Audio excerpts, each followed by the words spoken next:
Alright, so, we're going to make up a list of useful abilities in each tier.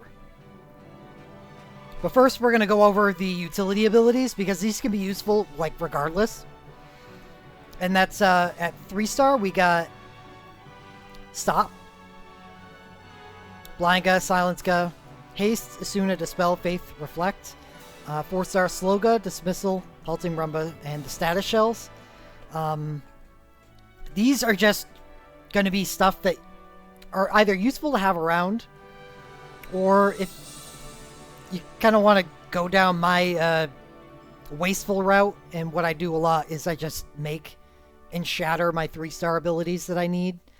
Tempo Flurry, I'm actually going to... Yeah, that's a good idea. We'll put Tempo Flurry here, because I wouldn't use Tempo Flurry at all unless I was trying to inflict slow. That's not how you spell flurry.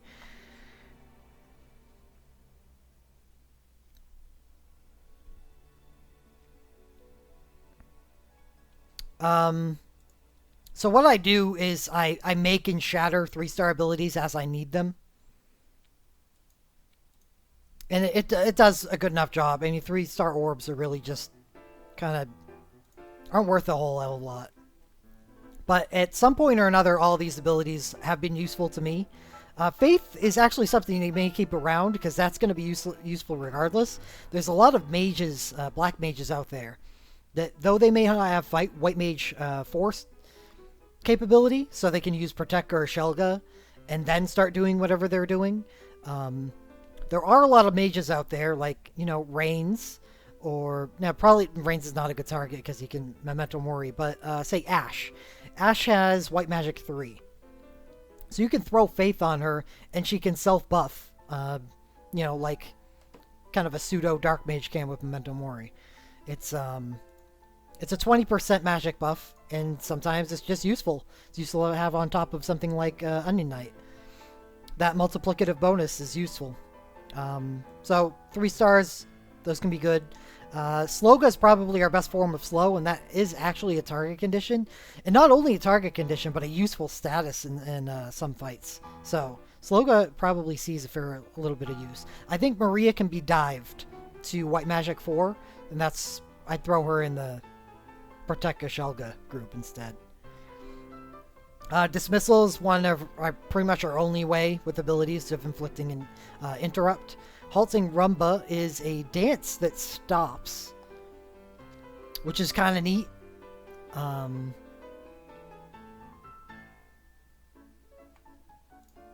the status shells are, back when Machinist was first conceived, it was mostly used as a status infliction ability pool, but as we've gone on, now it is a... well, I guess it is technically still a status infliction pool, but now it is a DPS and Imperil pool. The Imperil abilities aren't in the game, but we will get to that. Right at the moment, we have a very good ability for Machinists called Tempest Snipe. So these are the utility abilities. So I'm not going to cover these when I go over these up here, because these are going to be more universally useful abilities. So we're going to start with 3-star.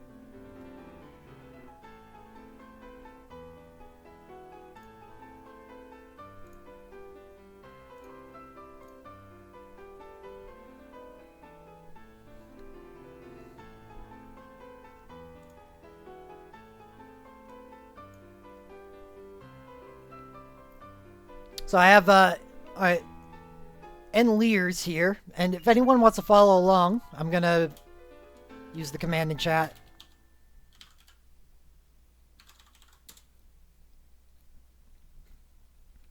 This will give you the ability to open this up. Usually a desktop thing, because it is kind of resource intensive. But what I've done here is I've just arranged the rarity column by Z to A, which means the highest will be at the top.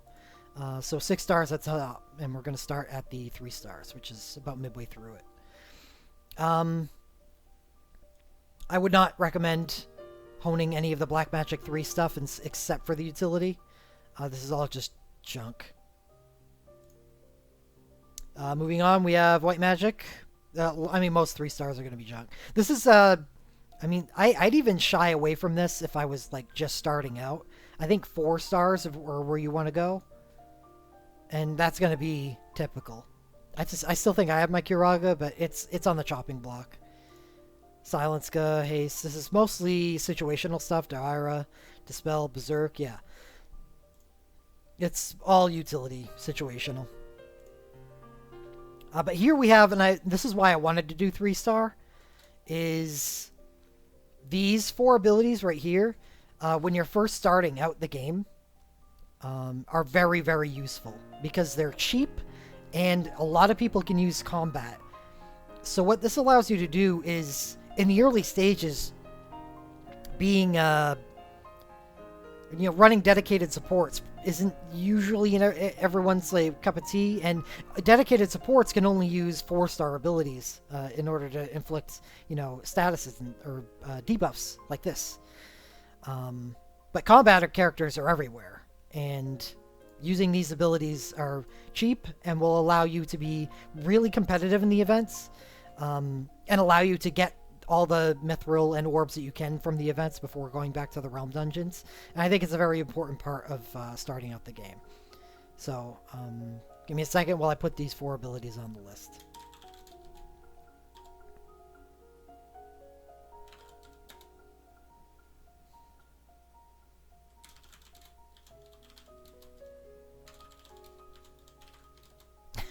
Even Celeste can use them. Yeah, it's surprising. We've for so long have evaluated characters on their ability to use Combat 4 that it becomes surprising with how many can use Combat 3.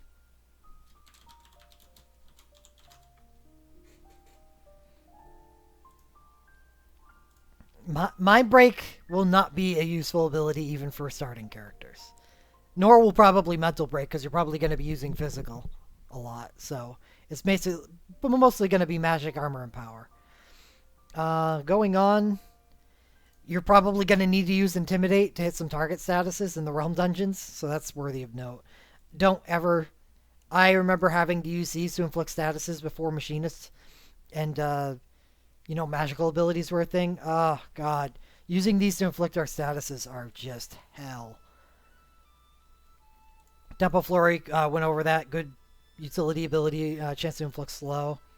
Surprising. Shiva is the, other than Valley Garmanda, the 6-star is the highest rank, highest rarity ice summon there is. It's a little scary that this is still a usable ability in the game, but it is.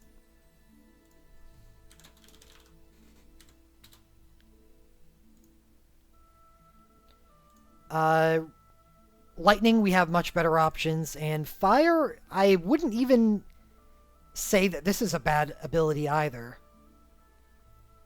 because the 4-star Fire summon is Phoenix, which, while good because of its interesting applications in multiplayer, just because it's a free raise, it only hits once, so a Frick can potentially do more damage than Phoenix. So here's some decent fire area effect if you're looking for it, and it's cheap to hone as a 3-star.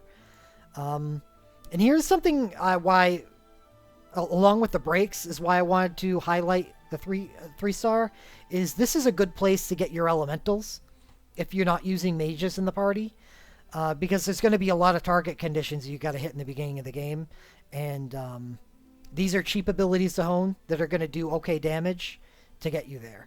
I wouldn't suggest touching the 4-star Spellblades anymore, but if you need to hit target conditions, these are good for it. Dragon abilities suck. Monk abilities suck. Steal Time is hilarious. Night Draw Fire is just a universally good ability. This is definitely not just for starters. Draw Fire is what makes tanks. Though a lot more people have access to Sentinel these days, still having Draw Fire is useful. And even if you have Sentinel, sometimes Draw Fire can be useful, because the Draw Fire plus 100% defense buff stacks with the plus 200% defense buff with Sentinel. It does run into some cap issues there because you're having so much defense, but still, it's stackable. No, no. The Ninja 3 stars are still useful abilities. I went over not too long ago, about half an hour ago, on Sephiroth's BSB1 because it was nice that one of the commands ignored defense. Well, these ninja magic abilities ignore resistance, which means they are actually potent area of effect damage.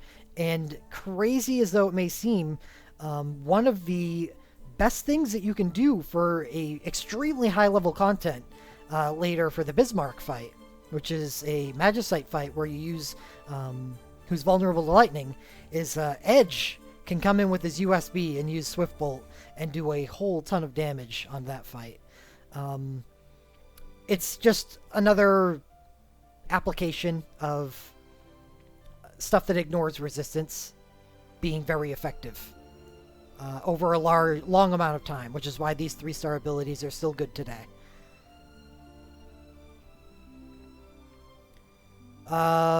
Bard, these are utility.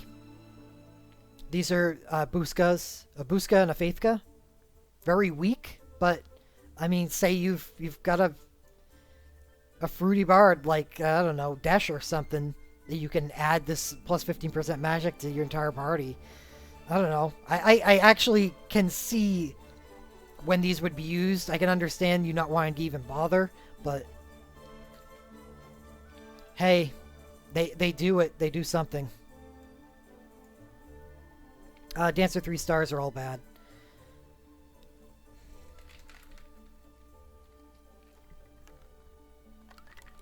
So there's our 3-star. I didn't expect that one to be long because a lot of these abilities aren't that great anymore. And with our ability to get burst soul breaks on new characters, you don't even find good damaging abilities anymore because it's more like, you know, you get these abilities and then you use Wrath or you use Life Siphon and then you start using your bursts. And those are your abilities. And they're so much better than anything available at 3-star.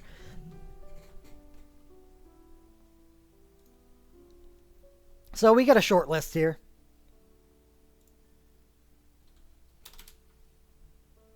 And this is just outside of the utility stuff that's going to be useful no matter what because of the unique things that they do. It's just a short list of 3-star abilities. 4-star is much more important because though there are a lot of 4-star damage abilities that have been overtaken by 5-star, and with the amount of orbs that we get, it makes honing 5-stars a lot easier. There are a lot of really specialized 4-star abilities that will likely never get old. So we're going to go take a look at them.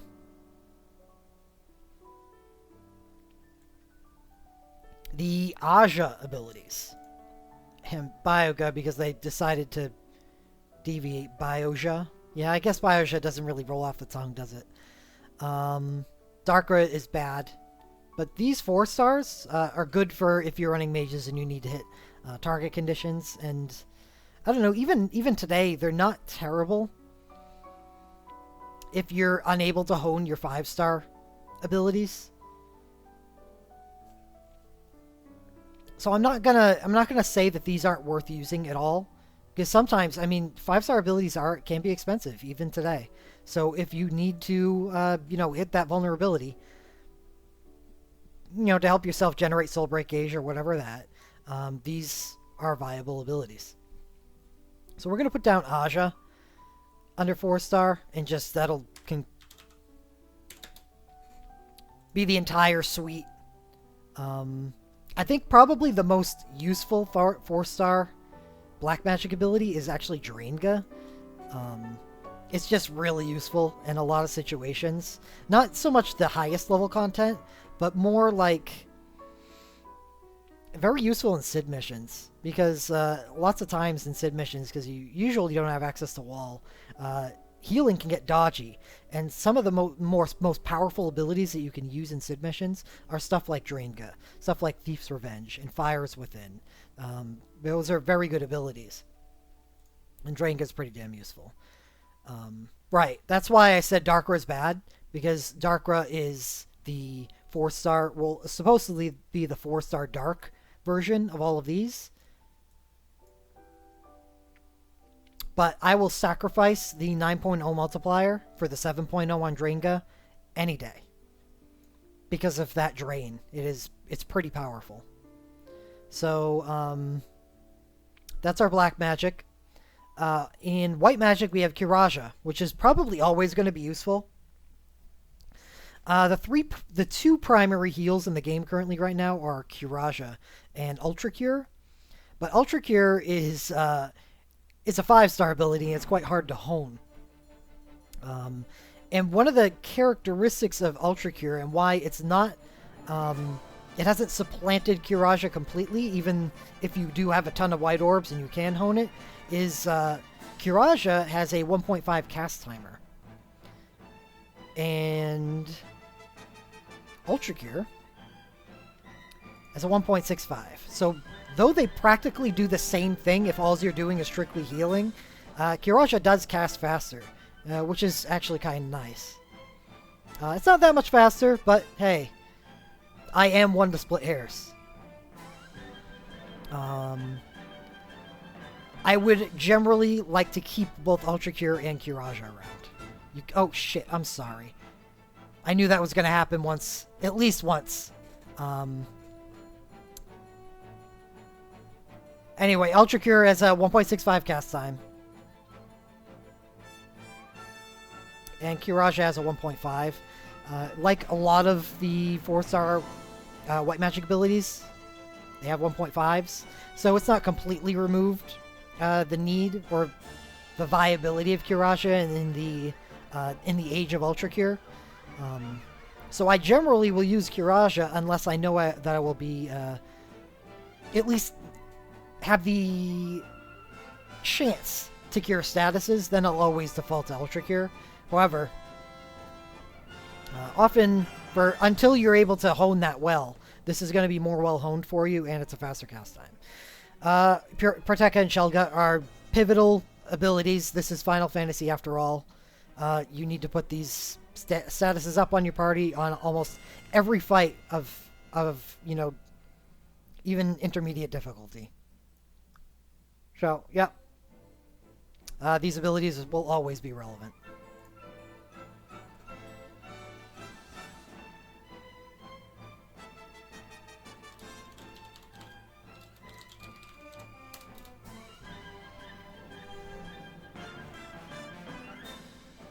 Yeah, and I guess that's something I didn't touch on enough. It's important that you have a lot of hones on your cure, because I have always preached ABC with your healer. That's always be curing. You should always be throwing out those cures because you need to keep up your soul break generation, because that is that's what keeps your party healed, is their ability to use their soul breaks. The Kiraja, or the Ultra Cure, is what you use until you're able to do that. And they both play a pivotal role. Always be casting? Okay. I didn't know that was a thing outside of this. But yeah, regardless, ABC is important. Raise, no. Diaga is probably the best form of holy damage that we have for casters. If you're unable to put a knight into the party, you're going to need holy damage at some point or another to hit target condition. So that's an ability. There is a 5-star white magic ability that does holy damage, but as we're going to see when we get there, I don't ever suggest honing that. Creating it or honing it, I did, and I regret it a lot. Curays, I am of the school of belief that thinks that Curays is just that's junk, and it actually hinders you more than it helps for a lot of the time. Yeah, so I don't like Curays. However, if you're one of them people that likes Yuna's USB, then you probably might think that Curays can be useful. So I won't put that on the list, but I'm not going to say that there aren't people out there that find value in this ability.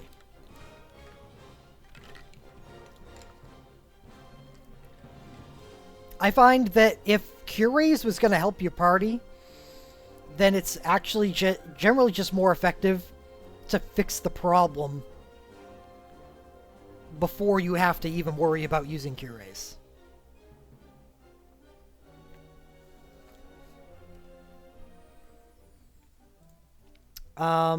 Next up, we have the 4-star combat, which, Blade Blitz, I crafted it way back in the day. It like, having AoE damage used to mean something, because that was before the era of bursts.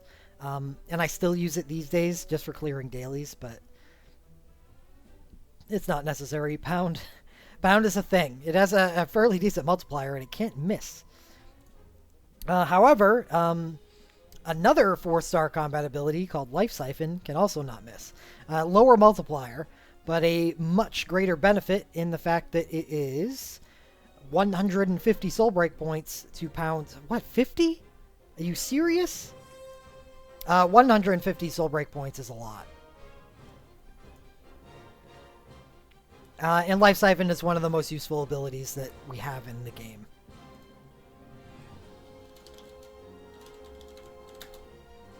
Because that, I mean, that's what enables us to use our shiny toys.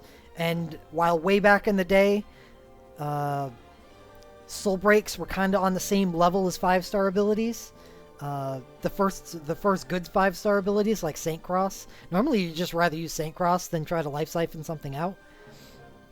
But these days, with power creep, soul breaks have kind of left 5-star abilities in the dust, and not in the dust. I think that's underestimating 5 stars. It's more like Life Siphon's just a hell of a lot more useful now. There's so many soul breaks up that benefit from being cast quickly and cast often. What else we got? Bone Crusher, no. Wicked Shockwave doesn't exist. Okay, so that's combat. Next up we have Wrath. Just as useful as Life Siphon for the exact same reasons. Wrath is a support 4 ability, and this is why characters that don't have access to combat 4, but have access to support 4, are generally considered more valuable than people that don't. And there's a reason for that, and that's because it grants 180 soul break points over the 150 of Life Siphon. The drawback of that is that it gives you attack plus 3% for 15 seconds. That may seem like a boon, however, when you consider stat stacking and the fact that this will overwrite a lot of buffs, this will overwrite any buff that only buffs attack, like Shout, for instance, or Menphilia's Super Soul Break, or just any buff that does just attack, which would be, even abilities can do this. So you could use it in conjunction if you wanted to overwrite this one, like Meteor Crush, 5-star monk ability that gives you plus 50% attack, or Steel Power gives you plus 50% attack. You could use Wrath and then Steel Power, and then it would overwrite this bad buff, and that would be similar, but normally, not just normally, I would never use this I would never use Wrath in that capacity. This is just for people that don't give a shit about their attack. So you don't care about this effect at all. And its ability to either stack with something like Onion Knight's Burst Soul Break. It's kind of neat that this would stack with that. But, or just overwrite a better buff. You don't even have to worry about this. Because what this is good on is healers and mages. Like Fujin, Desh, Sid Reigns, Ishtola, Larsa. It's good on people like that can just make use of this Wrath and use their soul breaks all the time. Any extra turn you've got ever for like a reprieve from using burst commands or your other ability, you can use Wrath, and it increases their ability to do things very, very good. So Wrath and Life Siphon are two of the most important abilities in the entire game.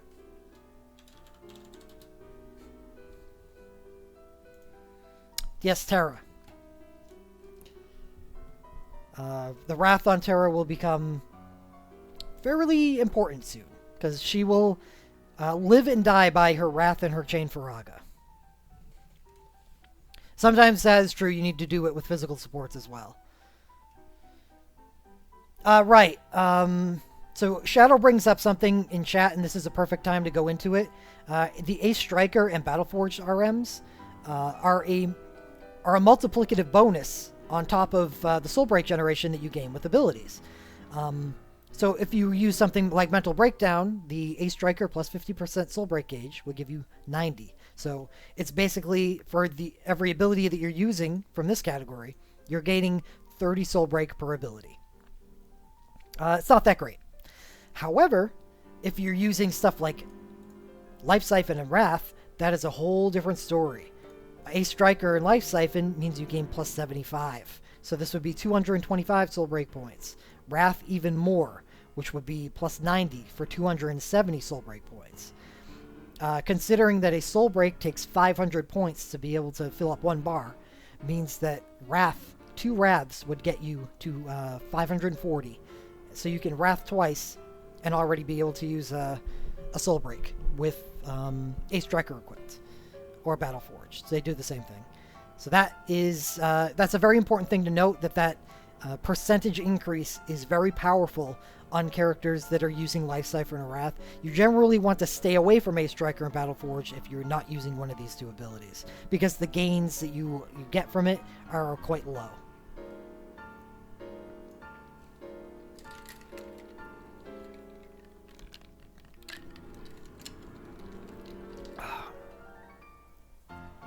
All right. Next up, we run into a lot of other 4-star abilities that are good, that have not lost their relevance at all since their release. We've been using these a long time, and these are the support breaks. Mental Magic, Power, Armor, and even Minds. I have Minds honed. These are what allow us not to take incredible amounts of damage from bosses, especially from bosses who have attacks that pierce. When we say that a boss has attacks that pierce, it means that their attack ignores your defense or resistance, depending on whether it's a magical or physical attack. And because it ignores your ability to defend yourself by using buffs on yourself, that means one of the only ways to reduce the damage that is being output is to instead reduce the statistics of the enemy. And that's where these come into play. These are extremely powerful versus piercing, but still useful everywhere else. I guess not everywhere. Eventually we will have something, a game mode called Magicite Dungeons. I've talked about these a lot recently. And instead of what's currently in place on boss fights that we do, the high-level boss fights, is the effectiveness of these, because back in the day they were extremely powerful, is once after a while they said okay, enough, and they imposed a 50% resistance. So Magic Breakdown, for instance, would break the boss's magic by minus 20% or 25% instead of 50. But with Magicite, it reduces the effectiveness of breaks by 80%. So this would be minus 10% magic instead of minus 50%. At the 50% reduction, it's still worth using on most boss content in the entire game. However, in Magicite Dungeons, these become nearly useless, and I don't suggest using them if you can avoid it. But they'll still play such a big role in the game that they're still always going to be worth having around. So those are, again, along with Life Siphon and Wrath, some of the most important abilities in the game, and these are at 4-star. Support breaks.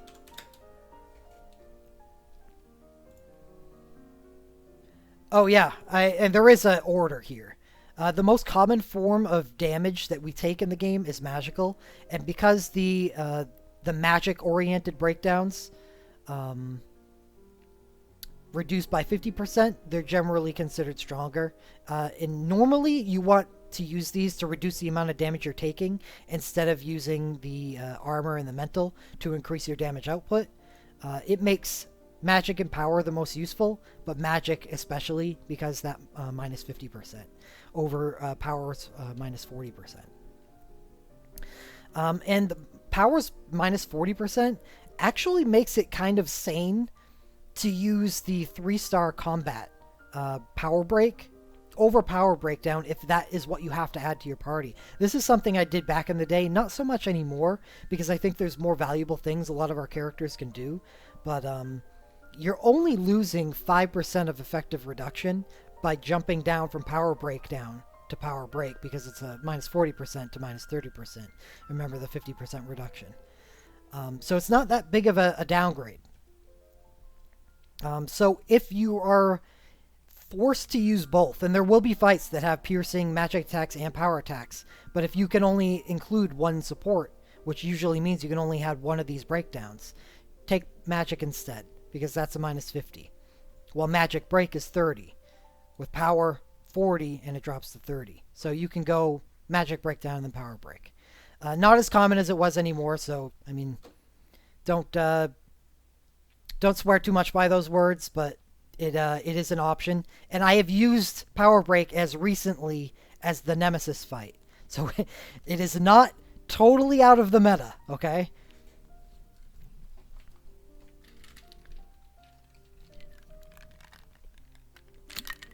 It was pivotal in my clear of the Nemesis fight, which is the hardest fight that we have had in the entire game.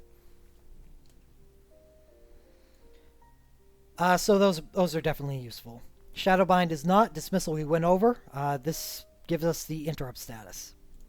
Or stun. It's used interchangeably. And that's what we use it for. Otherwise, it used to be a good filler back in the day, but not as much anymore. It is now a good filler for unfortunate characters like Edge, who don't have access to Combat 4, so they can't Life Siphon. So they're forced to use crummy 4-star abilities like this. Paralyzing Shot, I don't suggest ever using that. Summoning 4 stars, there is a lot of them. But it's a lot of not so good stuff. Yeah, it's a good idea, Blavin. I will go into it full break, because full break is basically the most important ability in the game.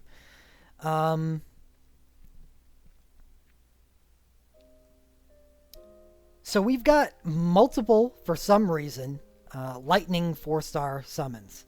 And you can see from right off the bat, they have different multipliers.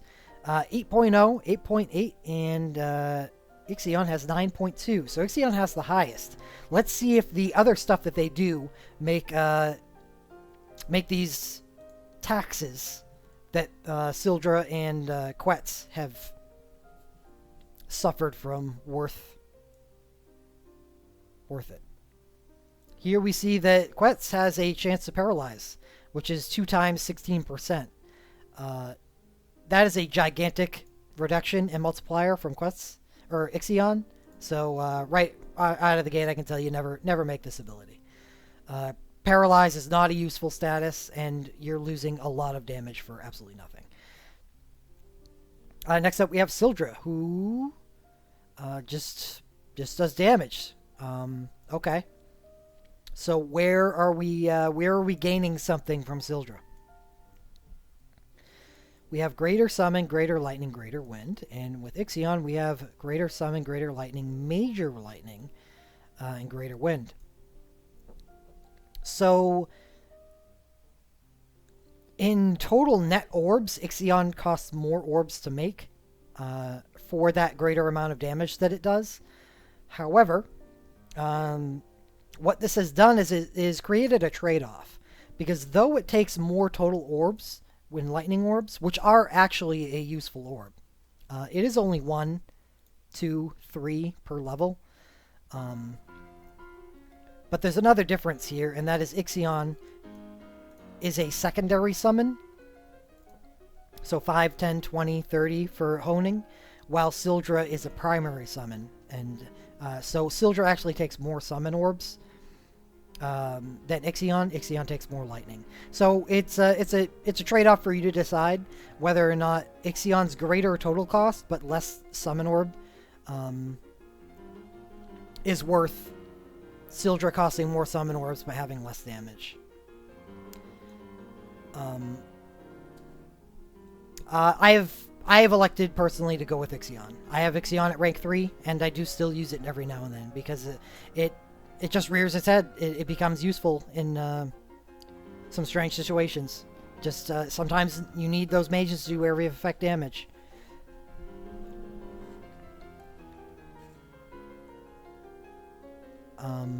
So, I mean, that's why I'm actually going over the summons, because mages just sometimes need to do area of effect damage, and if they can't get it from bursts or something, or you want to charge up that burst. No, these are really nice in Torment trash clearing too. Though I wouldn't consider that much of a boon because you can always find a way around Torment trash as long as you have burst modes. Might want to point out that, for instance, Armor Break and Armor Breakdown don't stack, I guess. Sure. I'll go back to that for a second. But I did kind of go over that. Buffs work the same way as debuffs.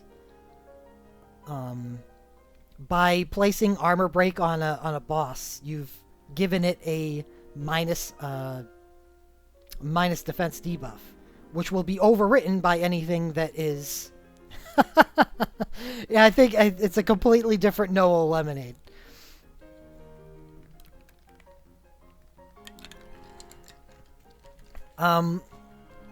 When you're affecting the same statistic, they generally don't stack with each other. So using Armor Breakdown on a boss that has had Armor Break put on it will just overwrite it and make it a little stronger, moving from 30% to 40%. So what's some other good ones other than Ixion here? We have the two non-elemental options, but I don't really consider these very good anymore. I wouldn't consider them worth spending an ability slot on. I'm probably going to Shatter Mind soon. Oh yeah, Madoween and Valefor. They suffer the same problem that Sildra and Ixion do. Madoween takes more Summon Orbs, while Valefor takes more Wind Orbs. Also, Wind is probably as valuable of an orb as Lightning is. So it is a legitimate trade-off, because Summon can be valuable and so can Wind. However, I just wouldn't suggest owning them anymore. They were really useful back in the day, just not anymore. Really, they are just for clearing trash. I would save your orbs just to give yourself a better, I don't know, suffer through clearing trash at a more difficult or slower rate in order not to have to hone abilities for it. That's a perfect opportunity. I missed a black magic skill. Ruinga. This is probably your greatest trash clearing skill in the entire game. The hones on it are better than summons, because summons only hone you get one ability use per hone. So at rank 1 it's 1, at rank 2 it's 2. But with black magic it is 2 per rank. So at rank 1 it's 2, at rank 2 it's 4, at rank 3 it is 6 uses. So honing this is much more valuable, better effectiveness for your orbs. If you want to clear trash, Ruinga's your key. It's much better than the summons because they're just expensive for what they do these days. God bless Ruinga. Let's see what else is useful here. Phoenix is weird. It's a 4, like I mentioned with a Frit. It's a 4-star, but it only hits once. But at least it removes KO, I guess. That's something. I mean, I have this instead of Curays, I guess. I don't know. I probably wouldn't hone this again. I never use it. I'll be honest with you, I never use it.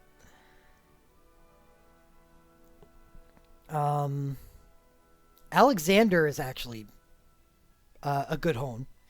It's hard to find magical-based holy damage, so I don't know. This can be useful in situations, even in single-target situations, because say someone like Hope. it gives himself the Unholy status on his first burst soul break. And, and what if the burst runs out or something? You need something to do. What are you going to do? Have him Diega or Holy? Or he can't Holy. So Diega is the best thing he can do. However, that is a mind-based multiplier, where this one is magical. So Alexander is actually a useful ability for some characters.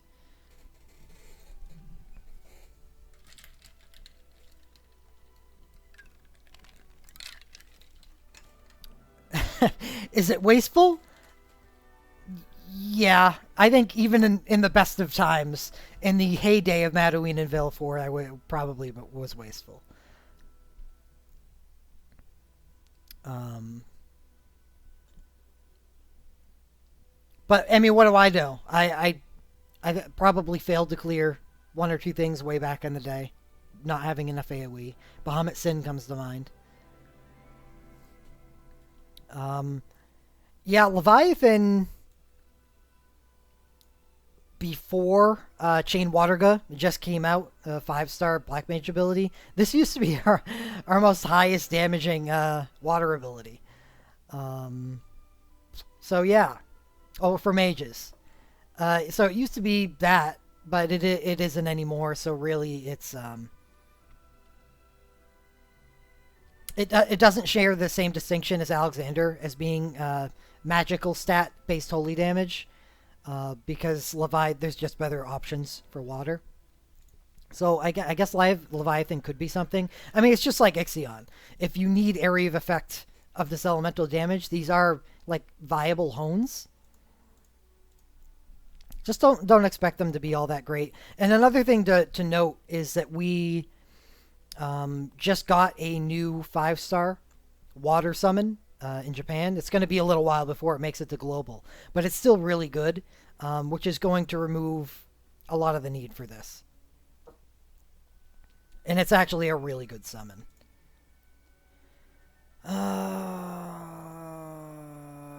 Yeah, I'd say the rest of this is not worth having. Carbuncle has been cool. Was really cool back in the past, but not so much anymore. I did some really neat boss fights with Carbuncle. I'm just reminiscing for a second. The Ogo Pogo. That's right.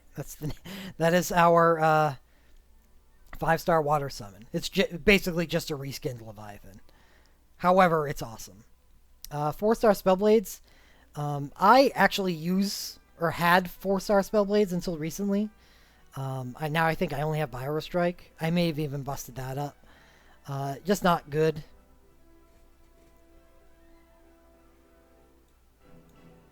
Oh, something I forgot to mention, the 3-star. I completely forgot that there was no 4-star version.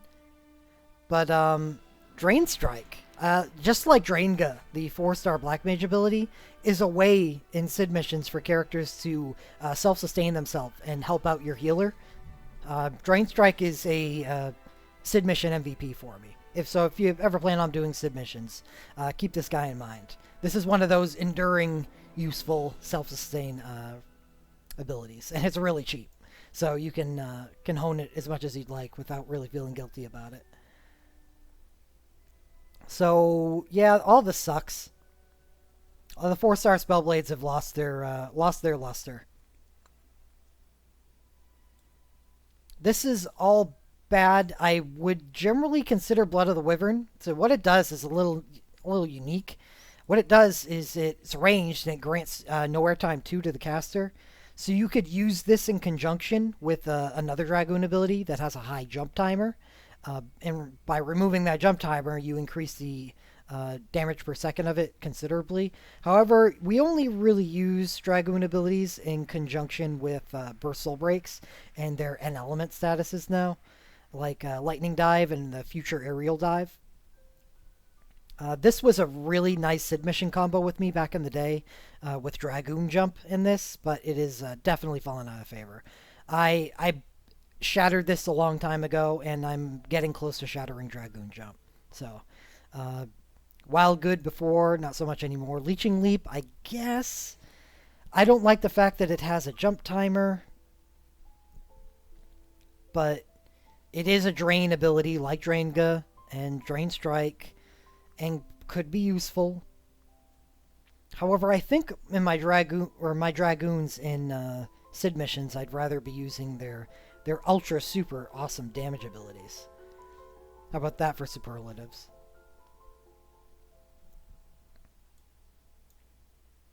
Monk 4-star are all bad. I wouldn't doubt that someone could do something creepy and cool with Piercing Strike because it ignores defense. But, I mean, if anyone wants to shed some light on that situation in chat, then by all means. However, I highly doubt I will ever be using this ability. It's not as universally useful as the ninja magic and stuff. Let's see, we got the 2 Thief 4-stars are actually both fairly useful. Obviously, one more than the other.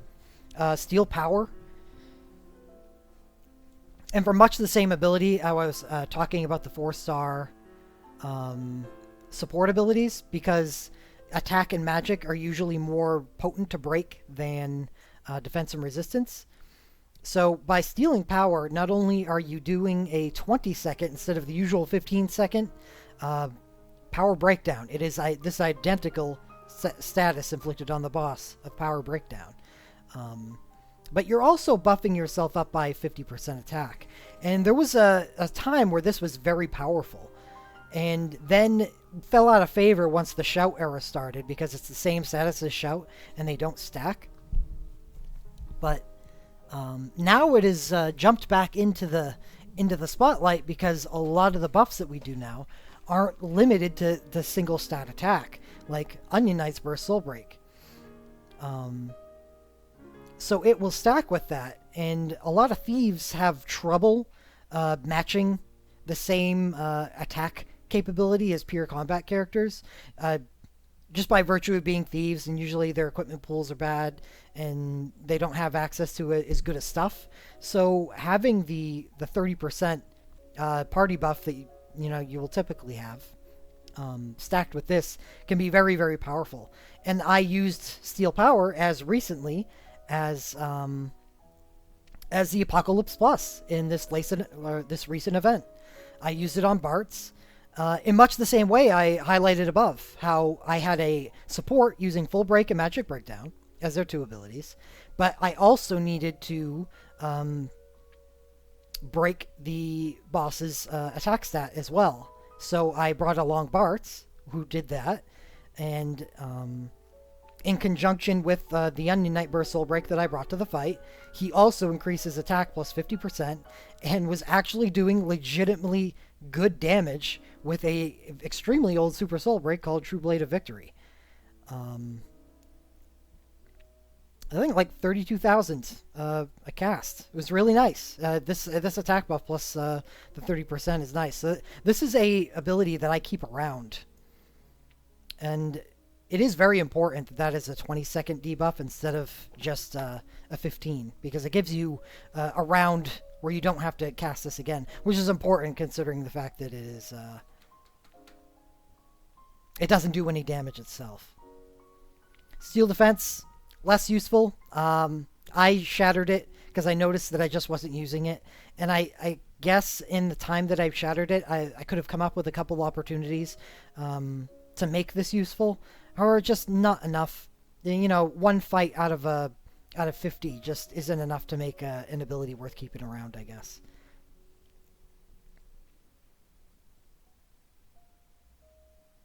Doesn't the Soul Break have a broken modifier? Are you talking about True Blade of Victory? I don't believe it has a broken modifier. I think it's just good because it doesn't pay a tax for being an element, because it's not. It's just pure non-elemental damage. Bart's True Blade of Legends. Yeah, it's a 7.9, so it pays no tax. It's close to the 8.0 ideal of a Super Soul Break. It's just a very high multiplier. Okay, so moving on. I'm glad I didn't spend too much time on that. We move to the 4-star Knight abilities, which for the most part, aren't useful. Actually, never mind. That's completely wrong because half and half are useful. Magic Lure is just as important to the game as Draw Fire is. I guess, Draw Fire is probably used more because that enables the Tauntaliate mechanic. However, Magic Lure is powerful. Especially now that we're in the Sentinel meta for Knights. Magic Lure is useful because Sentinel, while it draws both BLK and PHY attacks to you, it only increases your defense plus 200%.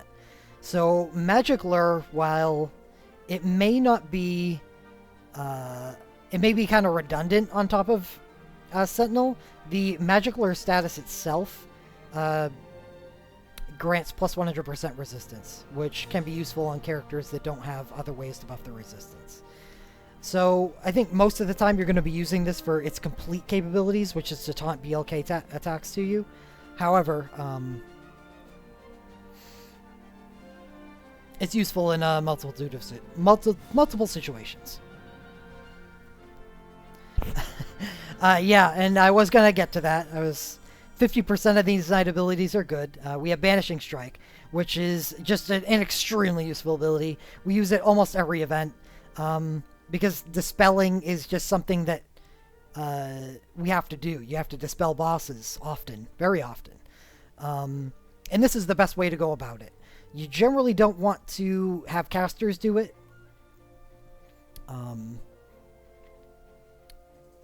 Because you're not doing any damage, and they can probably be putting out a hell of a lot of damage per turn. While a Knight is usually not one of your highest damage dealers. They can be. Please, I don't want Knights to come after me. But not only is this good for, in a character who has usually less damage output than a mage, but at the same time, this does actual damage. This is like a holy spellblade for Knights. So it's going to do damage. It does holy elemental damage, so sometimes you need it for that, even if you're not dispelling. And it dispels. It's just really, really powerful. I would have put this in the utility section of the note sheet, the Ability Honing Workshop note sheet, but it's so universally useful that it belongs elsewhere. Hold on one second. I have been forgetting to write down the useful things, so I need to go back for a second. I'm not going to write down summons, because those are very case by case.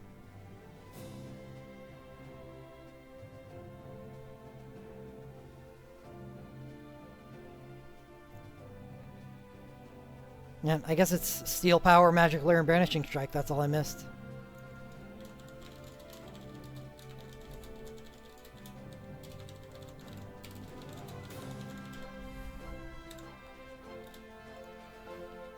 Samurai abilities. Nope. They're just trash clearers. Yukikaze and Blade Moon, or Dark Moon and Fire Blossom. Just trash clears. Mirror of Equity increases your attack by 30%. Used to be a cool thing back in the day. However, with the introduction of Hailstorm, it has obsoleted this.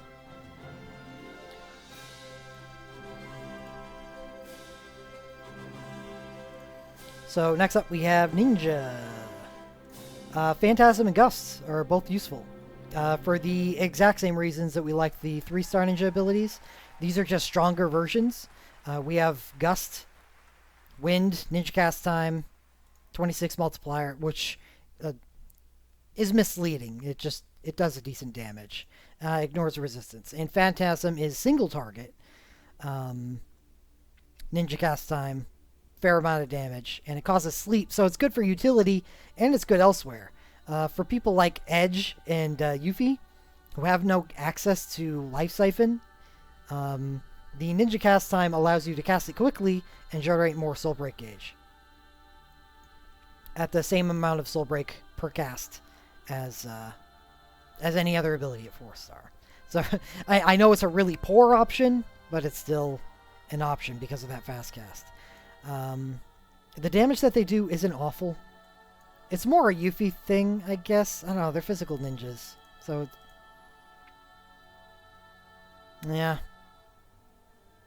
I could see Phantasm being useful. I still have it around just because it's still worth having around because I don't think there's any better thing that inflicts sleep in the game. As well as having use as a damaging ability too. So, sure. Bard 4 stars are actually useful. These are exactly the same as Protecka and Shelga. There is no difference other than the fact they're Bard 4 abilities. So this makes characters with Bard but no access to White Magic 4 able to use Protecka and Shelga. Desh immediately pops into mind. Is there anybody else? Kefka. Yeah, there you go. Awesome, huh?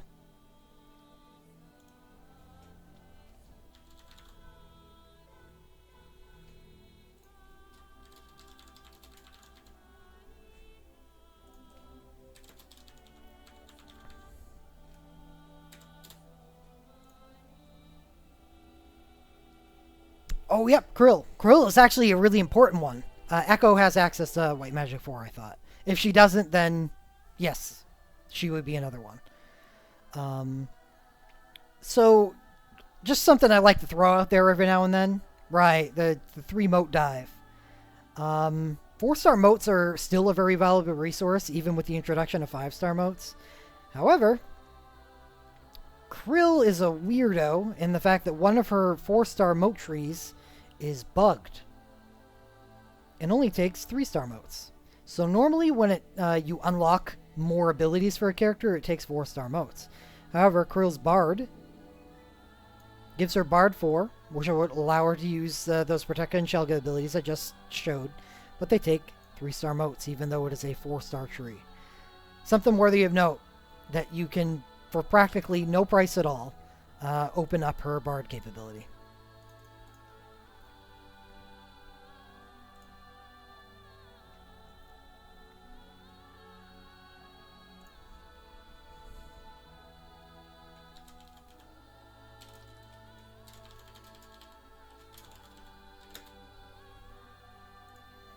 After that, we have very, very powerful abilities. The Dancer 4 stars are just copies of the Support 4 stars, which I already talked at length about how powerful they are. The difference in them is that they do not do damage, but they hit area of effect. So they do the same thing, but have a completely complementary use case.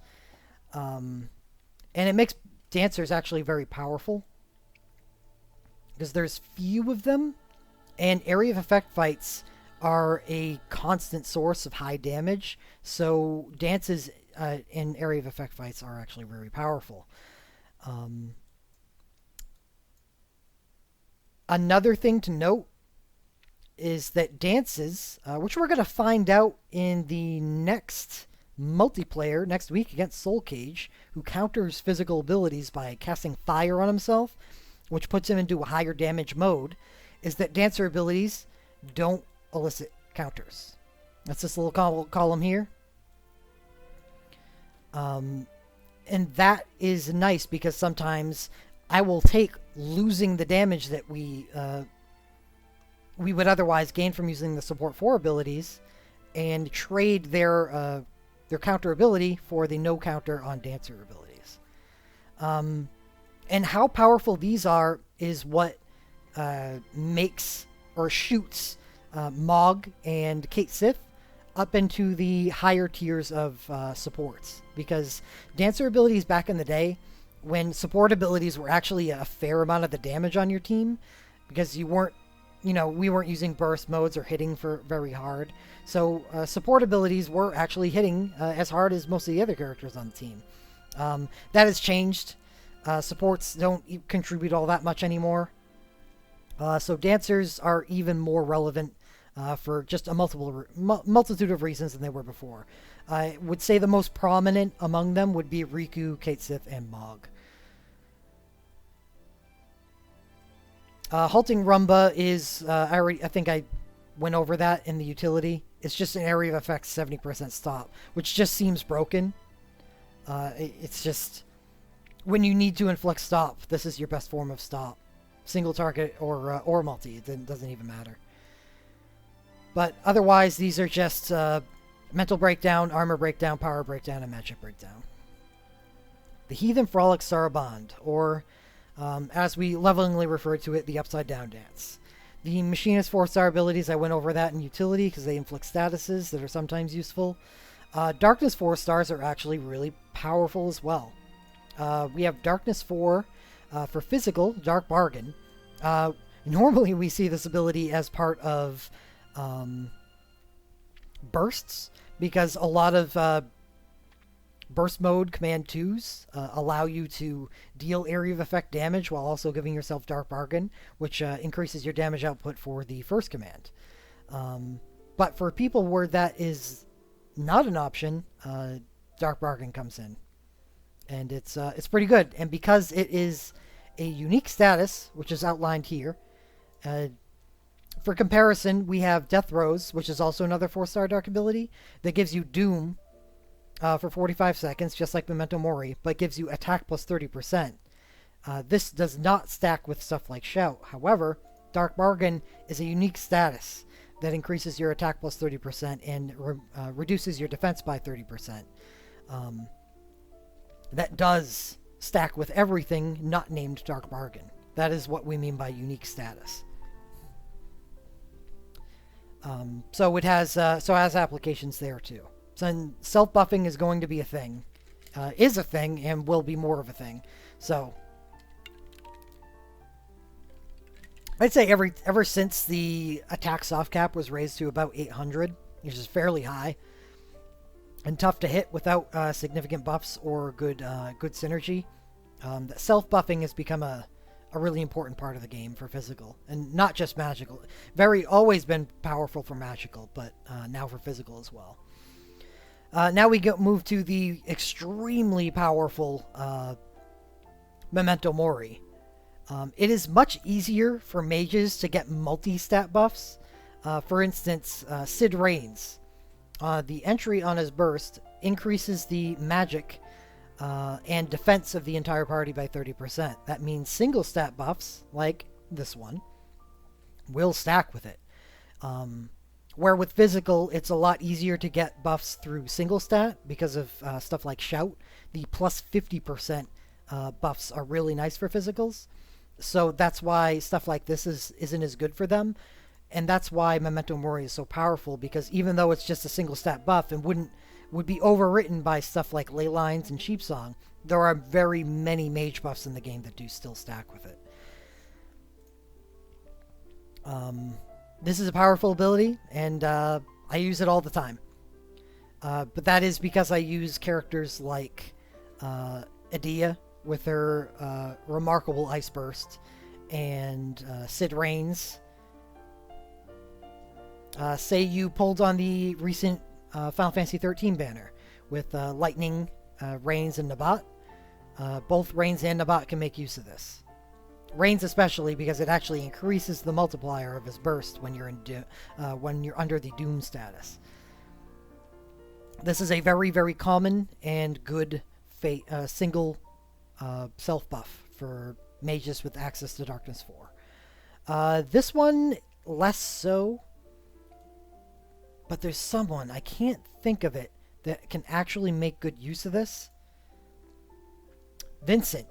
Vincent as a hybrid can use both Memento Mori and Death Rose, and both of the commands on his burst mode do increased damage if you're doomed. So if you're using him as a physical character and you want to give himself a self buff, I would consider using this so you can doom him and increase the multiplier of your commands.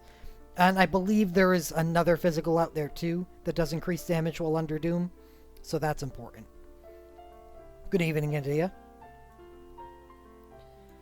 Sharpshooter is going to eventually be a powerful ability class, because a lot of people are going to get opened up to it. I know you don't think of it as being very useful right now, but it will be.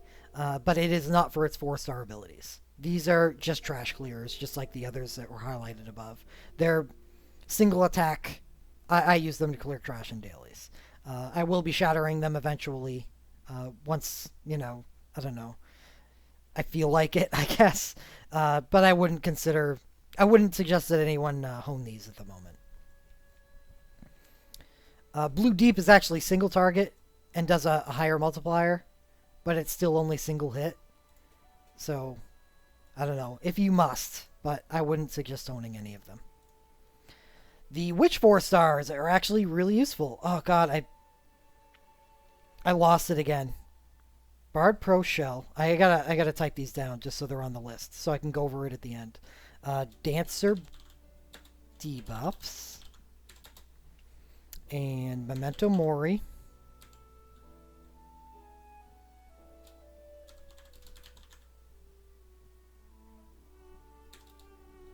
Dark Bargain. And I will put in Death Rose as well. No, I'll leave Death Rose off because it's such a specific scenario.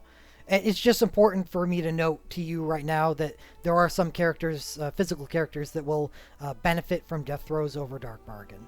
And especially because Death Rose trades away the minus defense from Dark Bargain and it instead gives you Doom, which may or may not be even a detriment.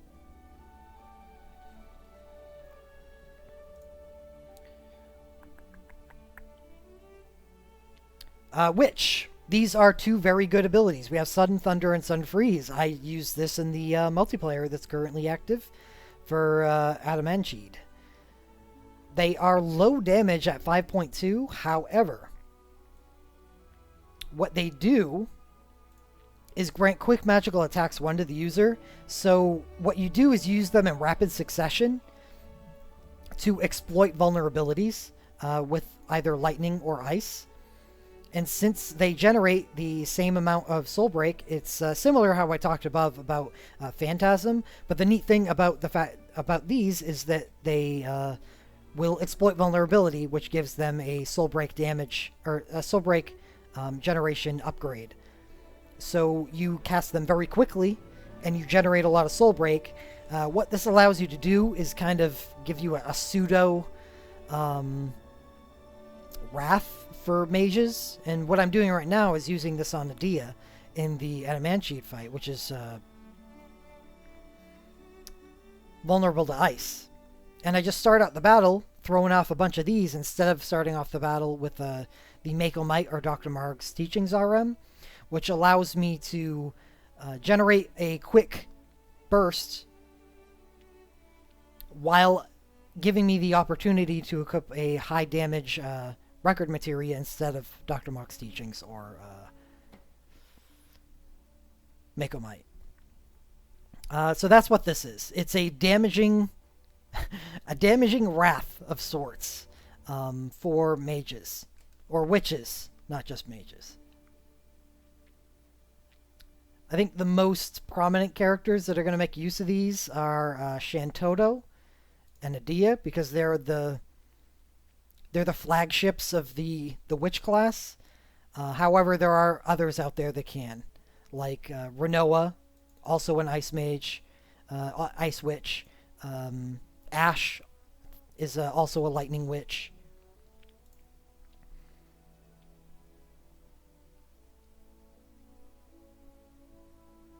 So there's others out there that can make use of those. I actually like these 4-star abilities a lot because I love my ability to equip real RMs on people instead of in moving the two Mako Might and Dr. Mark's Teachings onto more survivability focused things. Because most of the time when you're in a fight, it's better to slow roll the start and work your way up to high damage than it is to start out guns blazing. Yeah. So we're going to put the Sudden Witch abilities under 4-star.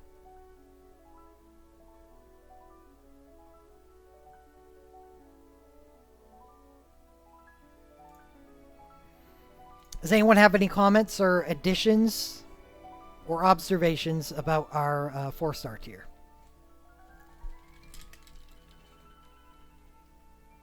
Yep, that's how I feel.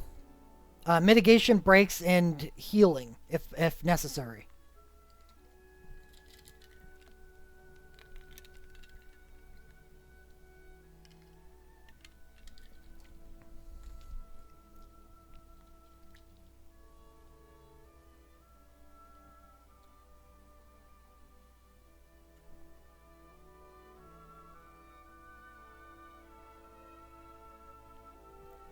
Oh, I did Solus. It's down here under utility.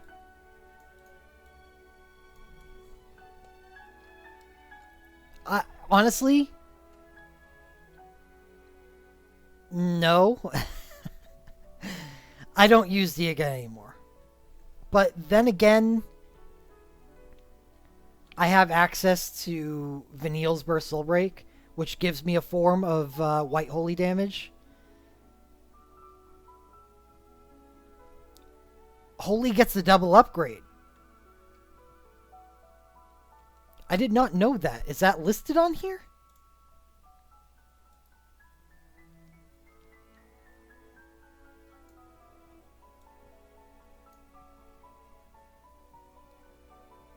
I think it would be listed. Are you absolutely positive about that? This is something that they would be on top of. So notice there are little notes.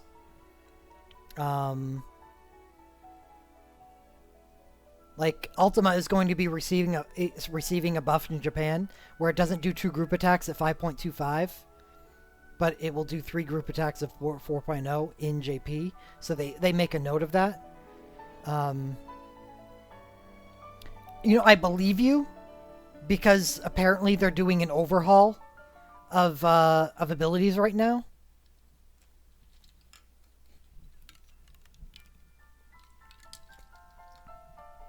See, that makes sense. Yeah. Not the fact that it has been buffed yet in Japan, but it is projected to be buffed or has been announced to be buffed. I believe that because it totally needs it. It sucks. So, I was going to shatter my Holy eventually, one day. But maybe I'll keep it around. Maybe it'll be useful. Yeah, if you guys could look into that while I'm going over this, that'd be great.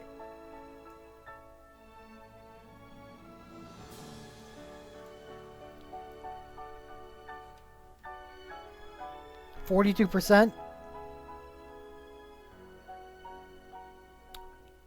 Yeah, I would.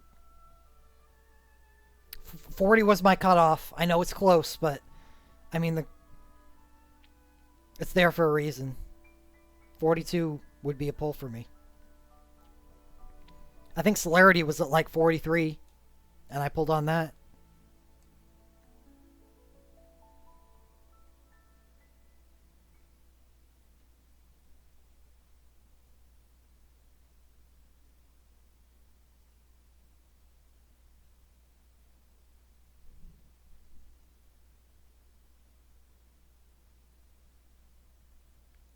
Yeah, I think they were trying to be clever about establishing the origin of the main characters, but it was so poorly done. I didn't mind Laguna, but I agree that the Laguna and the Julia stuff was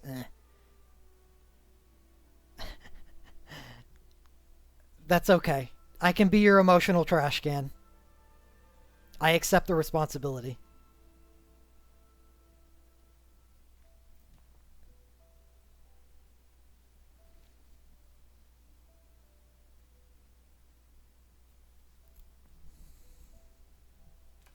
All right, so that is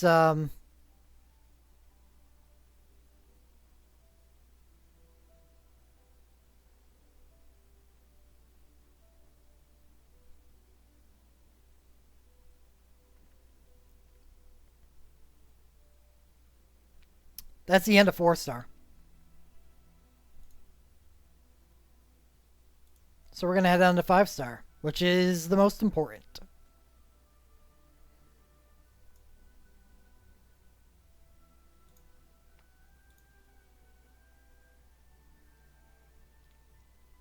You know what it is, Adia? Is I just I had a coffee before I started. So I'm at peak dirge right now.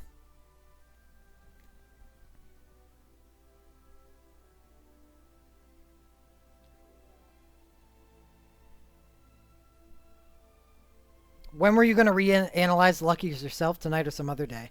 I actually, that's a good question. I'm going to be doing that on Thursday because the Luckies drop on Friday.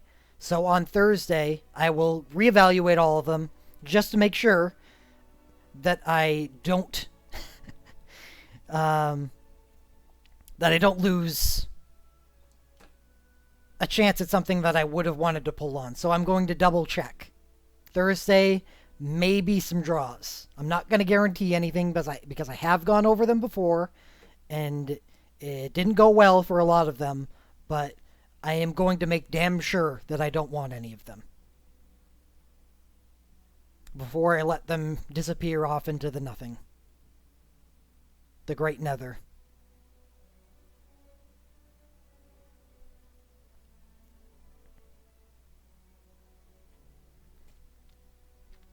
Raccoon Lucky's dropping, as in leaving, losing the Nightmare Luckies.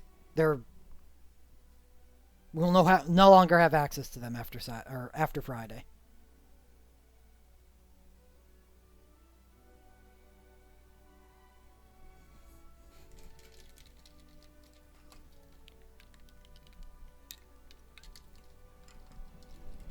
Okay, so 5-star. Ooh, starting off the list, we have Flare. We have a really bad ability. However, I would not doubt if they're going to increase the I don't know, the capability of Holy, they're probably going to be increasing the capability of Flare as well.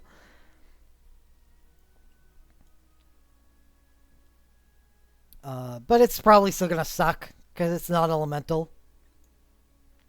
So there you go. Meteor, I don't know. You're going to have to definitely run the numbers on this. Someone find out if Meteor is getting a buff. Because if Meteor gets buffed to 2 hits, then we have a viable 5-star ability for us. Right now, I have it at R1. It was the 2 5-star abilities that I started out in this game by crafting way, way back in the day was Full Break and Meteor. Because I wanted Full Break. I knew that Full Break was going to be good because of how often I use 3-star breaks.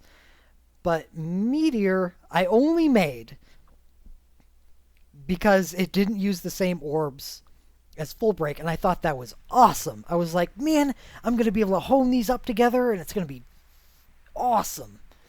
But I still have that same R1 Meteor, and I just use it for clearing trash in dailies. It's not it's not any good. However, if they buff it, that changes everything. If this gets moved to 2 hits, then this is probably going to see a couple hones from me. One of the advantages of it is it doesn't really take valuable orbs. No, not at all. Non-elemental fire and earth are probably 3 of the most useless orbs that we have access to, especially non-elemental and earth. Fire a little less so. There's going to be a lot of 5-star abilities that use these. However, it's one of those weird abilities that takes 4 orbs. And non-elemental and earth are the 6ers, while fire is barely anything at all. Black is your major expenditure here.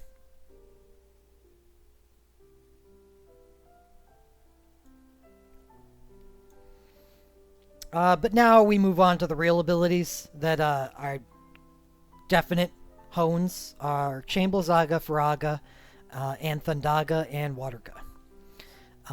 And the consolation prizes, Stonega and Byra. I have actually honed these to R2. Probably won't go further, but they are actually still nice abilities because sometimes you need to hit these vulnerabilities. And if you don't have people with bursts, or you're running teams that don't have the capability of running these bursts, being able to do this damage is useful. But I think for the most people, Stonega and Byra are probably not worth making. But Faraga, Blazzaga, Thundaga, and Waterga are, yes.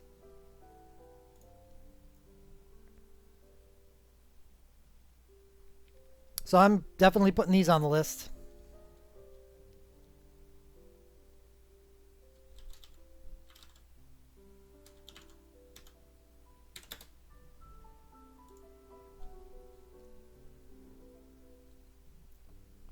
We have White Magic, Holy Arise, and Ultra Cure.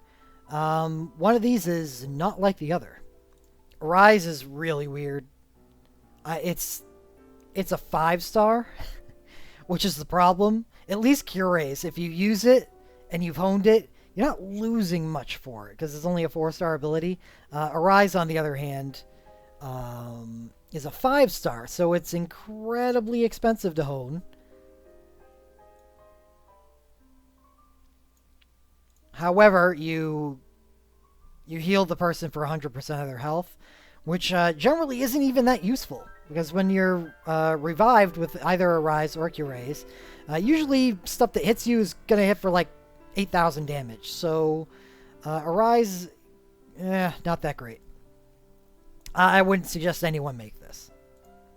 However, Ultra Cure is one of the most useful abilities in the game.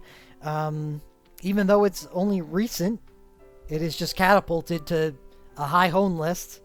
I have it at R4. I think a lot of people could make do with just R2 or R3 because it's one of those awesome and cool white magic abilities that starts out at 4 uses and then moves up 2 per rank. So at R2 you already have 6 uses, so it's pretty good. However, there are some fights where I'm only able to run 1 cure, but I always want to be casting or always be curing. So even though you may only need to heal 1 or 2 status effects during the course of the fight, sometimes, like say you're using Ishtola, and you cast Wall, right?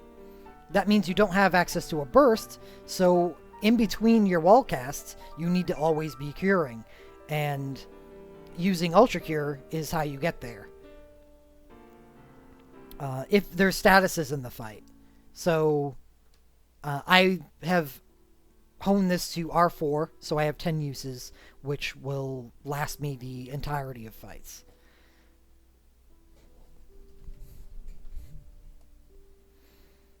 So Ultra Cure goes on the list. It is an excellent ability, and I suggest everybody makes it. Everybody. You want to go R2 to R4, that's up to you. I like it with high hones. So we got full charge here, and how does everybody feel about full charge? Because I don't use this ability anymore. I used to a lot back in the day for Sid missions, because God, did it make people with Celerity 5 and Combat 5 so powerful, because they basically used a soul break every other turn.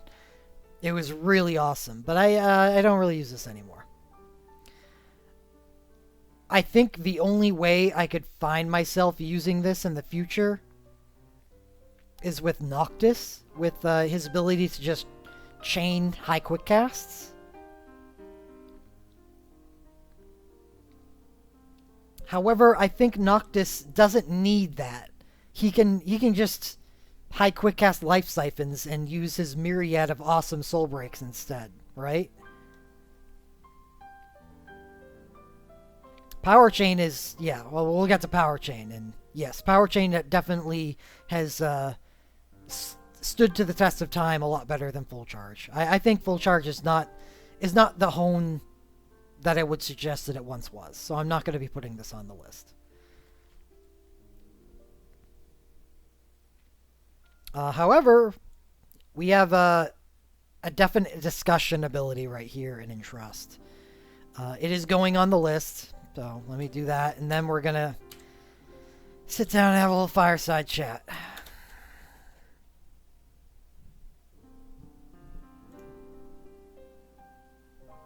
No, I don't regret my R3 on Full Charge either. It was very effective for me for a very long time. I agree, Noctis is a little tricky.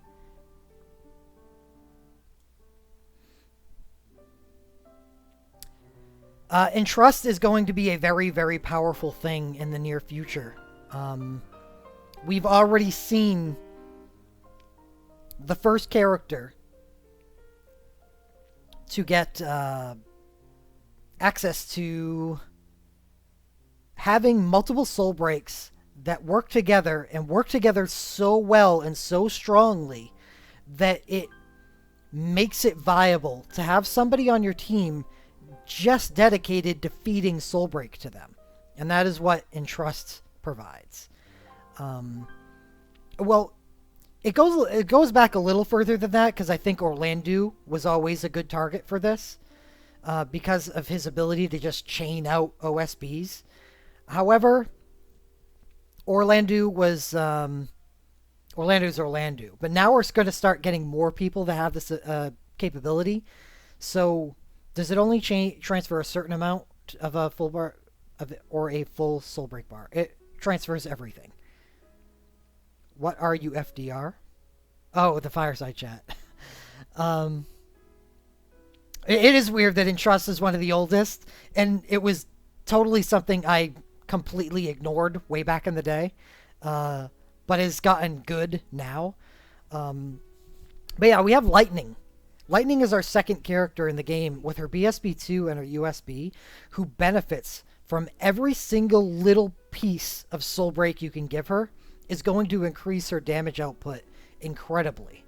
So having an Entruster for her is really nice. And this is even before we get onto the topic of Magicite dungeons, where, as I've gone over a little bit previously, and when I'm talking about the 4-star support breaks, is that if supports are unable to provide value to your party by debuffing the boss, then how do they use their buffing soul breaks and also stay relevant to your team? There's two different types of supports. There's your dancer-ish supports that buff the team, like Riku, who uses 5-star abilities to make up the difference by attacking the boss for like a lot of damage. But they're the pure supports, the 5-star supports that give buffs, like someone like Onion Knight or Red 13, who buff the party, but then run out of things to do quickly from that point on because they don't have elementals that can contribute to your Magicite fights, because the Magicite fights are elemental based. So what do? What they do is they fuel your engine. So you would use the buffing soul break with someone like Red 13 we'll use Onion Knight. Onion Knight buffs the team, and then he goes into an Entrust rotation where he starts entrusting up to,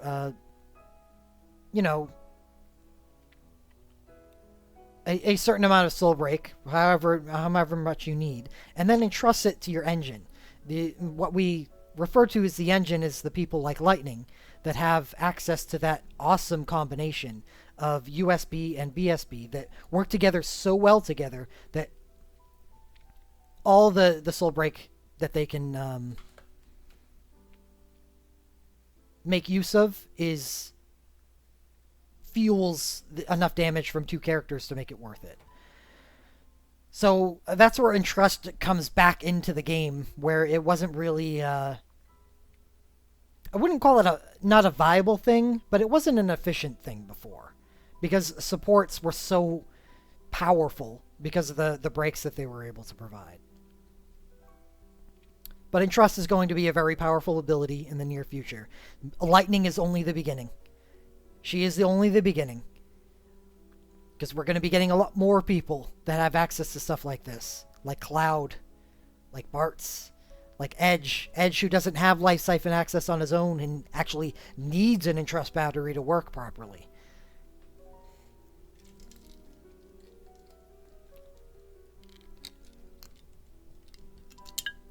And one more aside, so I can leave the Entrust, is Shulk is a Final Fantasy VII character from the Dirge of Cerberus game that we will be getting within like the next month and a week.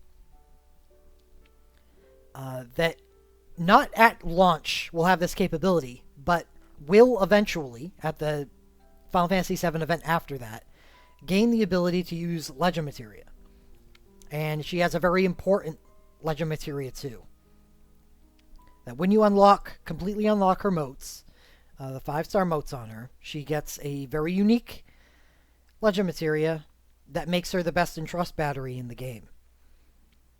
And that means she gains haste and instant cast 3 at the beginning of the battle.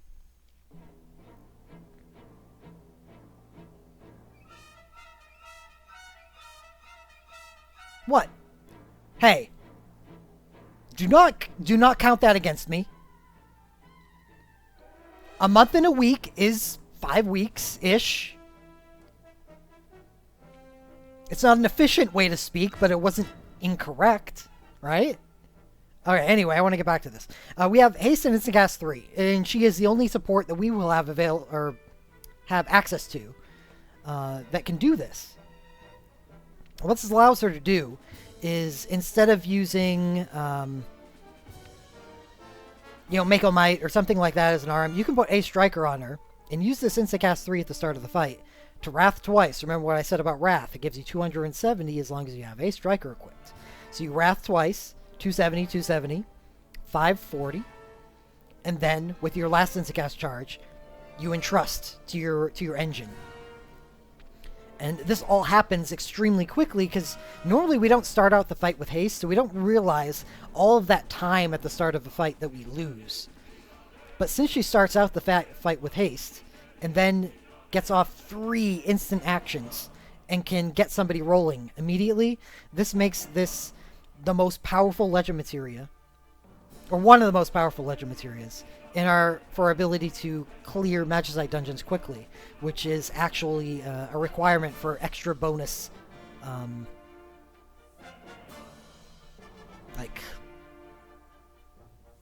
rewards. There we go. So very important. She is the Queen of Entruster.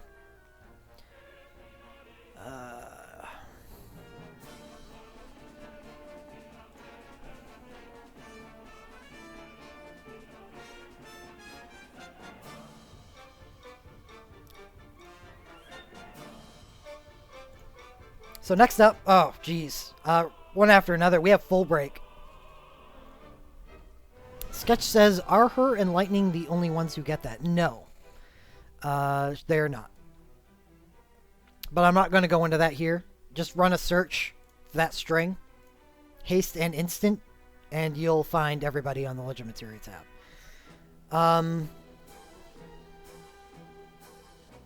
Full Break is one of the most important abilities in the game. This was important over a year ago when I crafted it, and it's just as important now. We use it all the time.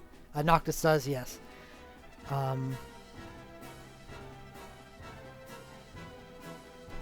Yes. What you would do with Shulk in Magicites would just be Entrust. That's it. You don't need Soul Breaks on her. Motor up and let her battery away.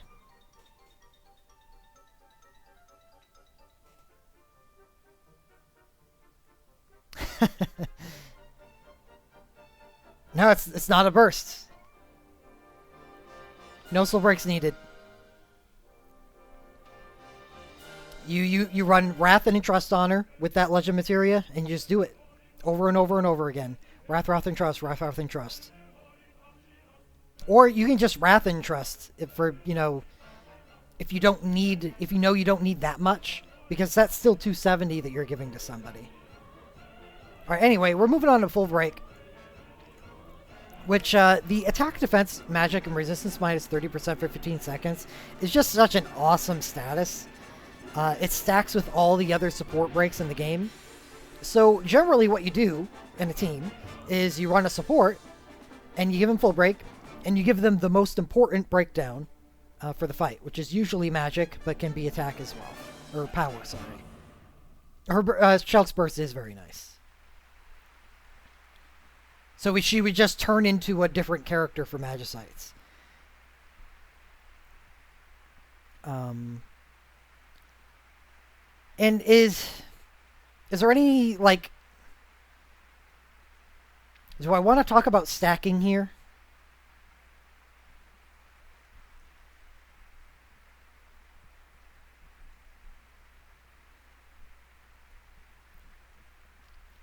So just to reiterate what I've said before about stacking, is that debuffs and buffs work the same way. When you do the same things, they don't stack. And I'll give you this visually, because this is important to see visually.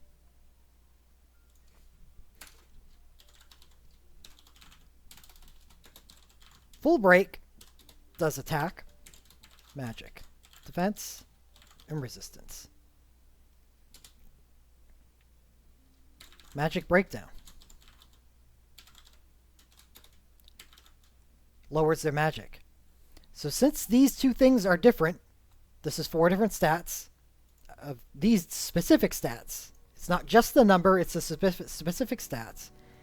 It will stack with this. Vaughn's BSB entry.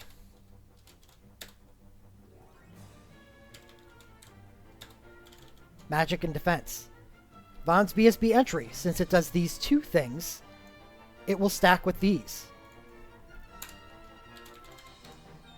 Ferris's BSB entry does attack, magic, defense, and resistance, minus 40%.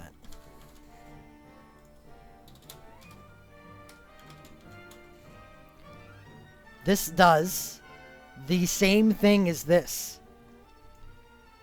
So these do not stack. The severity does not enter the equation when it comes to stacking. And that's very important for another reason. Say a boss. I think someone recent, Zidane. We had a boss in a Final Fantasy IX event. Zidane smugged power. He was a boss and did this. Mug power. Gave himself an attack buff. I think. No, it was Mug Bloodlust. So we're just going to say it was somebody else. A boss can increase their attack. Power breakdown. Minus attack. You can cancel out that by adding this status to... Oh, jeez. By adding this status to them. Because it is the same statistic. And that's how stacking works. And it works both ways for buffs and debuffs. It's all on the same... I don't know, table. Nemesis.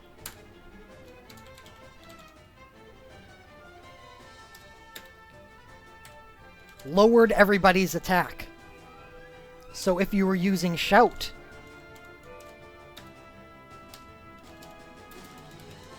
oh my goodness, what is wrong with me? If you was using Shout during the Nemesis fight, it actually wasn't doing much for you because he was canceling out your Shout. Because these statuses do not stack. The latest one takes precedent.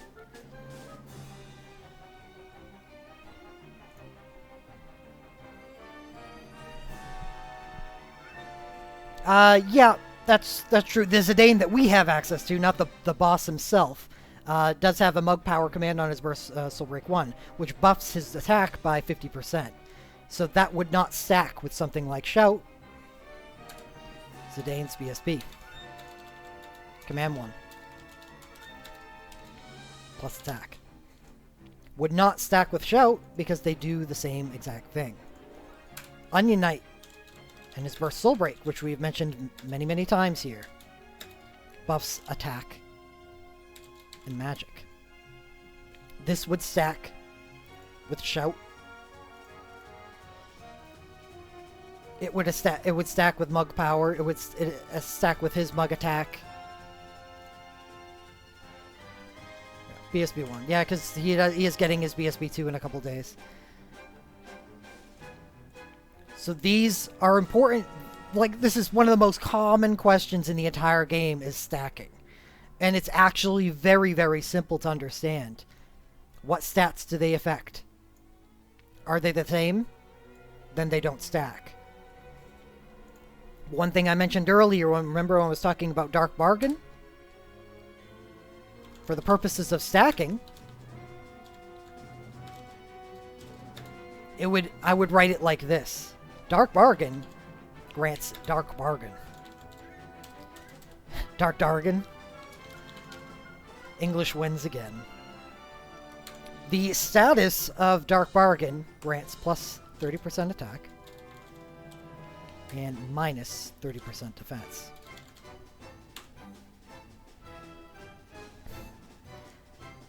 So this is important. This is called what we call a unique status. And because it is unique and we carry its effect in parentheses, means it will stack with something like Leon,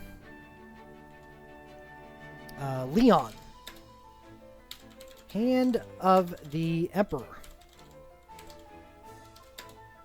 Grants plus 30% attack and defense.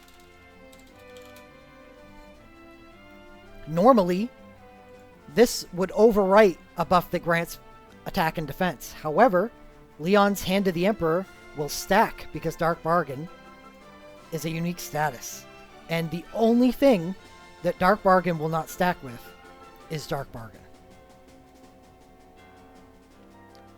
So why this is important to know is, and what I'm really trying to get at here is, do not listen to the in-game information because it is grossly misleading.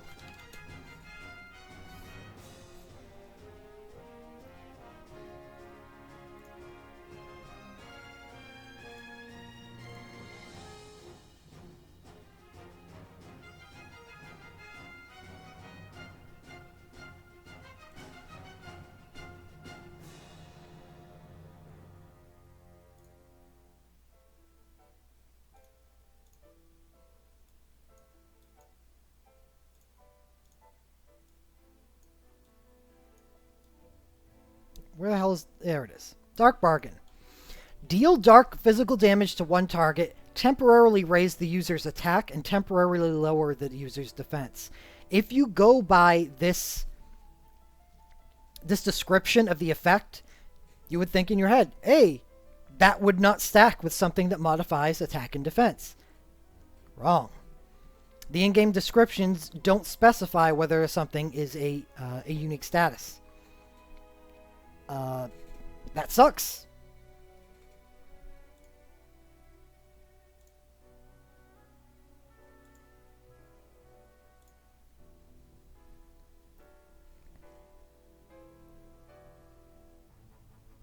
So what do I suggest you do? Well, get your hands dirty and dig into the spreadsheet. It's really easy to navigate once you get the hang of it. And just by learning, because this is the data mined material that we've seen in the game's code, we know exactly what it does. We can learn through this way what these abilities do and what they do and don't stack with. So the next time you think about bringing Full Break into a fight where someone is using the Ferris BSB, and someone uses their Ferris BSB to reduce the boss's attack, magic, and defense and resistance by 40%, or rather effectively 20%, and then you use Full Break, and you see them doing the ... chocobo over and over again. I may not be talking about personal experience. That's why. It's because you actually just made the boss stronger. You overwrote Ferris's Burst Soul Break entry of minus 40% attack, magic, defense, and resistance, and changed it to attack, magic, and defense and resistance minus 30% instead. So there we go. Full Break. Full Break is very useful. And the reason why it is useful is because it stacks with many, many, many things. One more thing to note why Full Break is useful and something else is useful is something we call Pentabreak. It's not an ability. Maybe it will be one day. But Pentabreak is something that is added by Soul Breaks, but probably most prominently at the moment by Fran. Fran version. Fran's BSB is a pentabreak, which is attack, magic, defense, resistance, and mind, minus 30%.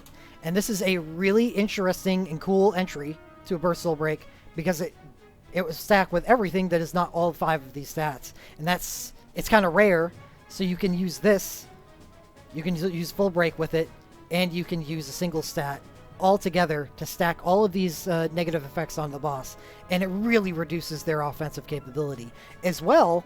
And what always the neat part about these, the Full Break and the Pentabreak, is it also reduces defense and resistance. So it's also increasing your damage output at the same time, as well as giving you protection in the form of stacking magic debuffs. Okay, so I'm going to erase this now. This is my little... Ooh.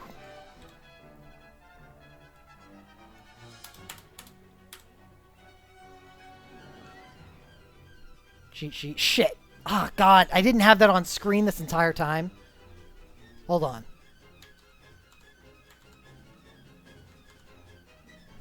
I'm really bad at this, I'm sorry. Anyway, this is what I was talking about. Pentabreak for BSB version. 5. Full Break 4. These do stack. And this has only 1, so it does stack with that. And Vaughn is only 2, so it does stack with that. All 4 of these stack together. And Vaughn can break magic and defense in his buffs. So he gets a magic breakdown command, and he gets a armor breakdown command.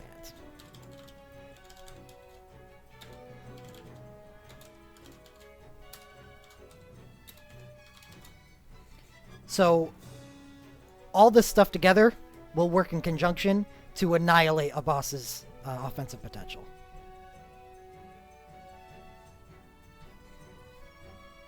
Because all of these effects are different.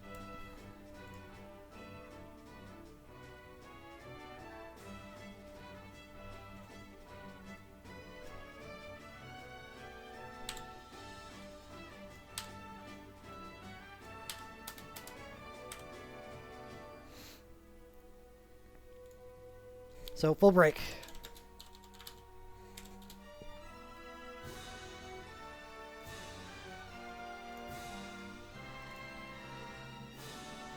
Next up, we have Quick Hit, which, as Shimra has noted, is how Edge gains Soul Break. Remember we talked about him using Phantasm before? It was nice because it attacked quickly, so it was faster at generating Soul Break. Well, Quick Hit attacks instantly. It grants 65 per hit. Isn't that awesome? You know, and it actually has a decent multiplier, so it actually does decent damage. It is not outside of the realm of possibility for being a viable source of starter damage and Soul Break gauge for someone like Edge or Riku. However, it's an expensive hone, as a lot of 5-star abilities are. We have a really crazy, you know, see how everything is basically 1 orb, 2 orb, 3 orb? Quick Hit is actually just shaved down to 2. And it is a lot of wind orbs, which are generally considered one of the more higher priority orbs. Power, less so, but wind, absolutely. And if you look at the orb expenditures, we have 10, 10, so this lines up. And we have ice and lightning here, so we got 6 and 6. That's 12 on the secondary level. So at 15 per instead of 12 per, this is even more expensive and less spread out. So it is actually one of the most damaging hones in the game. I would not say it is not worth it, though. When Edge's USB is concerned, he does so much damage. Yeah, actually, never mind. I take that back. He probably needs both of those 5-star ninja abilities to be able to do anything. So never mind. Quick Hit, just don't make it. Don't do this to yourself. It's so expensive. You just wake up one day and wonder where your orbs went.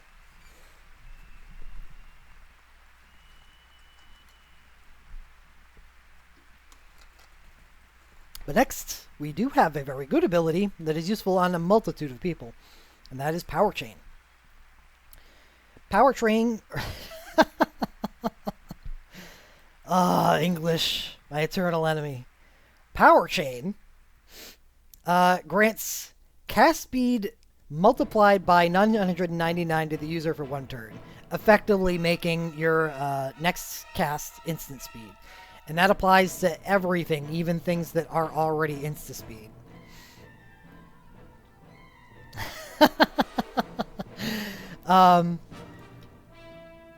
So if you defend the turn after you use Power Chain, it will eat this.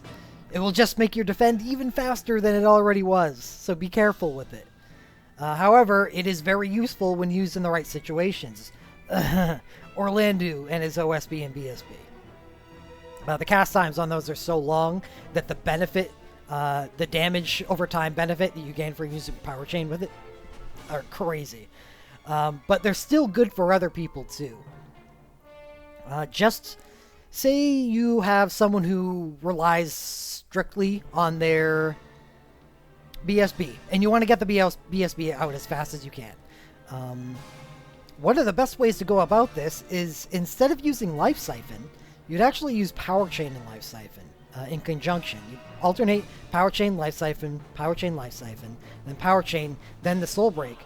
And over time, that generally works out to doing more damage and more Soul Break generation than if you were just to use Life Siphon. So it works there as well as other places.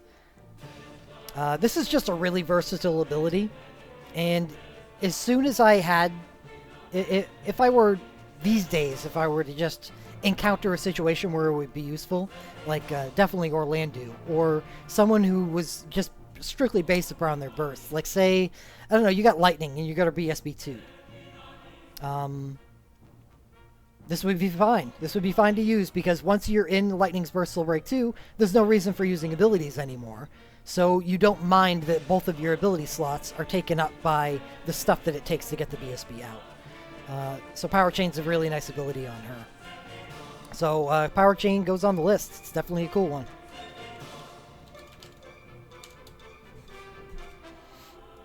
Next up, we have an unreleased ability called Ripper Rush, which sounds kind of nuts, and it is actually kind of awesome. It is a physical celerity ability, and you see the multiplier. That's really big. And it also has a low cast timer, celerity cast timer, of course, being a celerity ability. But it is a conditional ability. You're not just going to get 4.76 out of a 5-star for free. However, it is actually not that big of a price. It does 4 or 5 or 6 or 7 single attacks at 0.68 each if the user has dealt a certain threshold of attacks. So if you were to cast this at first thing in the start of a battle, it would do 4 attacks, because you would not have dealt any attacks at that point. And then if you cast it again, since you haven't passed the 7th threshold, it would still do 4 more. But then, now that you've done 8, if you cast it a third time, then it would move up and do 5 attacks. And that puts you at 13, so after 3 uses, you would now be at 13. However, this is actually a bad way to use the ability, because it doesn't do a whole lot of damage for a non-elemental ability if you're not using it at its full potential. So what do we do instead? We use Life Siphon and put out something that does a high amount of attacks. And celerity characters are known for the amount of attacks they put out on Soul Breaks. So let's go take a look at one. We've talked about Shulk before, but we have another Shulk here. Shulk's BSB is an instacast 10 random attacks.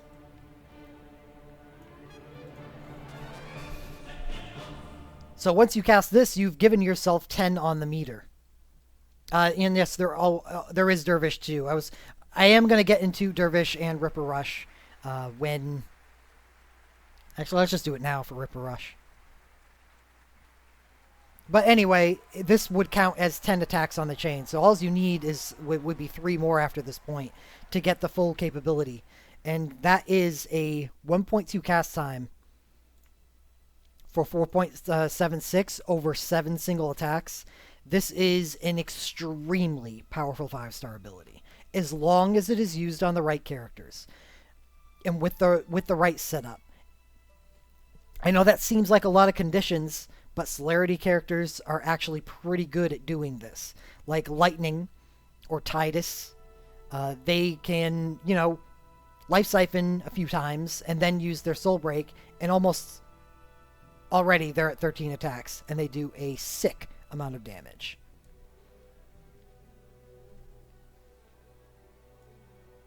No, that's not per hit. This is 0.68 per hit. So the higher threshold, once you have done 13 attacks, you will do 7 single attacks of 0.68. If that is what you're talking about, and that's oh my god, then I agree with you. It is actually an oh my god ability. I think it's incredible. Because it's a celerity ability, sure, but celerity characters already do a bunch of attacks on a bunch of other things. And I'm actually going to go and highlight one of those right now, and that is the celerity 6-star ability, Dervish. Which, don't read this because it gets buffed.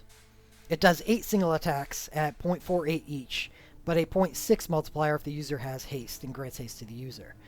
So what this does is, if you have haste, and you probably should, it's going to do a 4.8 multiplier and do 8 attacks.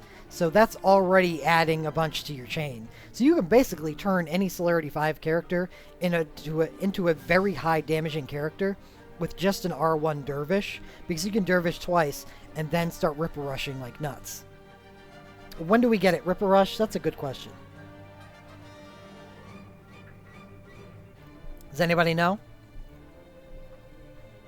Type 0?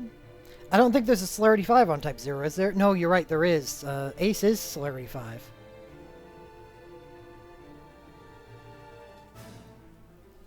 Oh, okay, that's what you meant, Paranoid. Then yes. Each hit counts as an attack. Were you thinking that you need to do 13 actions? Oh, Ripper Rush is on the 15 event. Okay. You thought you had to do 13 actions to unlock it? God, that ability would suck. But yeah, it's actually a lot easier to get up than you think.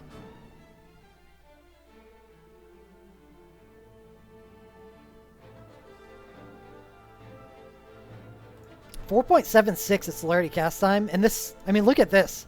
Full charge at 3.3 cast time, 4.76 at celerity, and all you have to do is have done 13 attacks. 13 hits is free, yeah.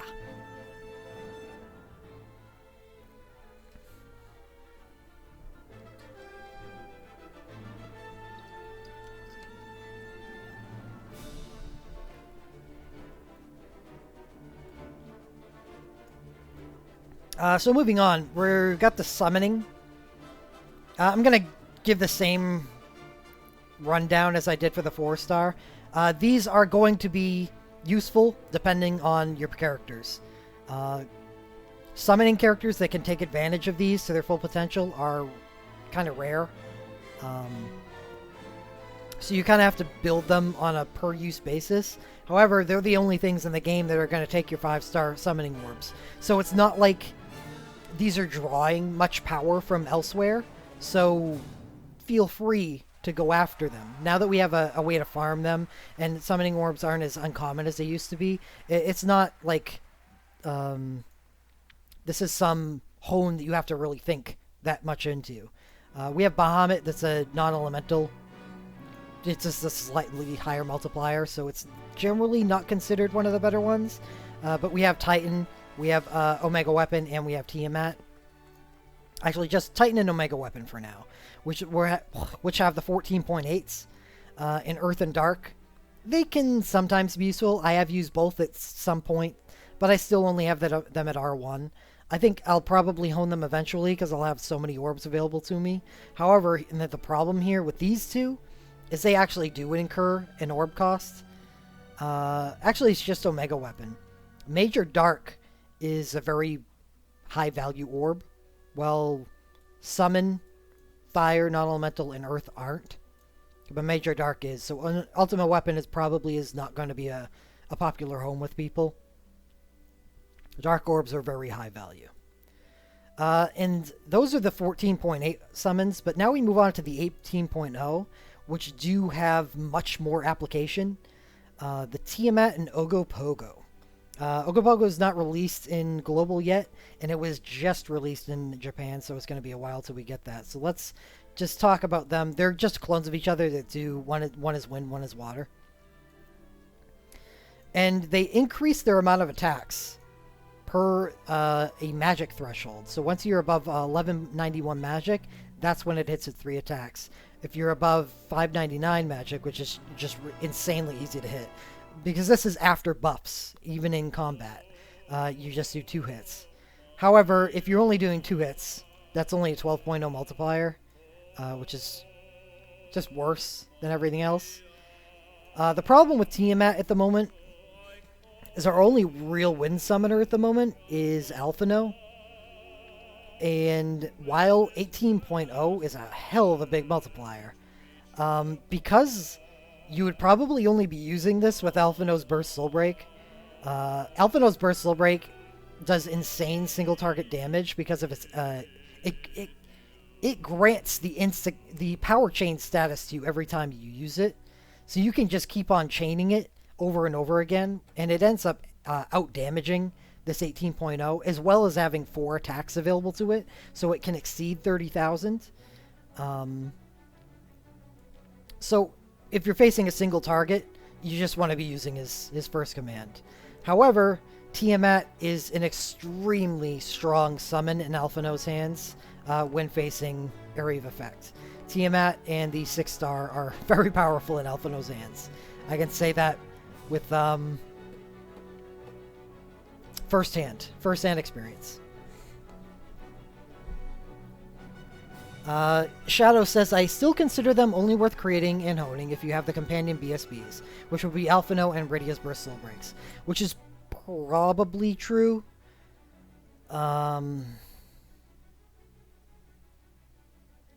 It's probably true, but I think if you don't and you need to do area of effect wind damage, it's just how often is area of effect wind damage called for.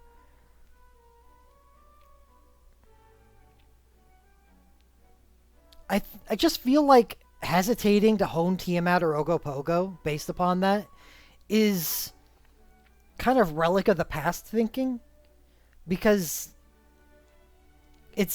like, since I'm such a veteran player, it's still like deeply ingrained in my mind that summon orbs are valuable when they're actually not anymore. And when you look at Tiamat's orbs, wind is definitely not as valuable as dark, but it does take wind orbs, so that is something to consider, but it's still a secondary. Ogopogo is a little more daunting because ice is, in my personal opinion, second to dark in value.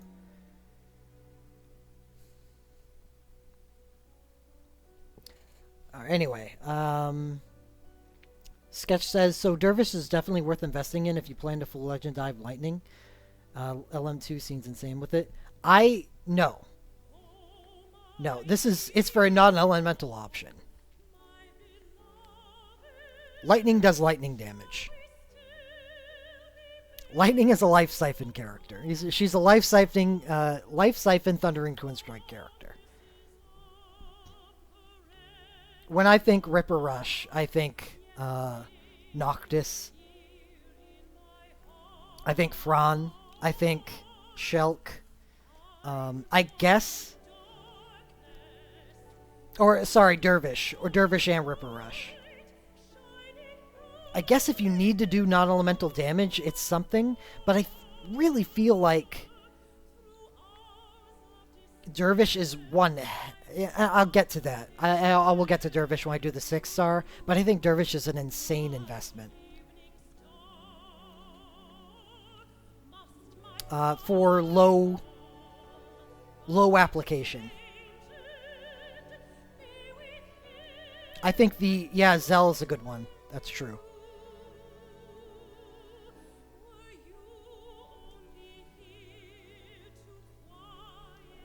But I'm personally not a big fan of Dervish because of the existence of Ripper Rush. A Ripper Rush on Noctis, is it better than Omega Drive? Well, yeah, yes and no, because it's easier to hone. And the thing about Noctis is you don't want to have to use the Command 2 on his Burst Soul Break, because it doesn't do any damage.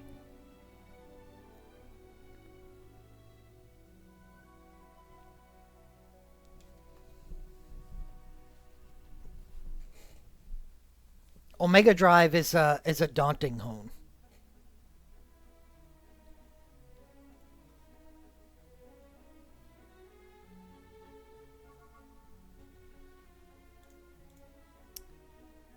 All right, so I do like Tiamat and Ogopogo. I there's a limiter that I can't unlock in my mind for honing these very deeply. However, I think they can still be valuable even if you don't have. I personally believe that they can be valuable even if you don't have the accompanying bursts, which would be Alphino for Tiamat and Rydia's Burst Soul Break 2 for Ogopogo.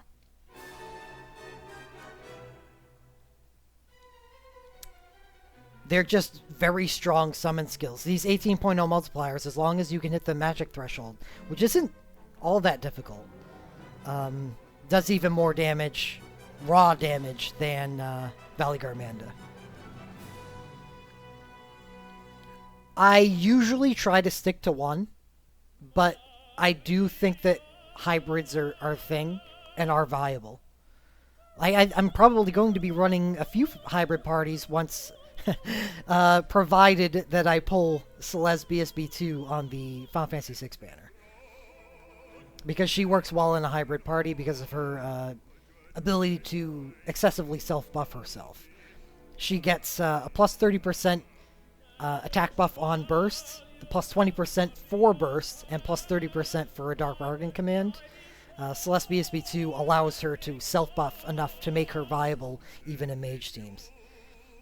Isn't 6 in 9 days? Yes. So it is pretty close. I got my playoff beard growing for it. Alright, so moving on. That was summoning. Again, definitely circumstances. So this is not something I'm going to put on the list. It's definitely dictated by your circumstances.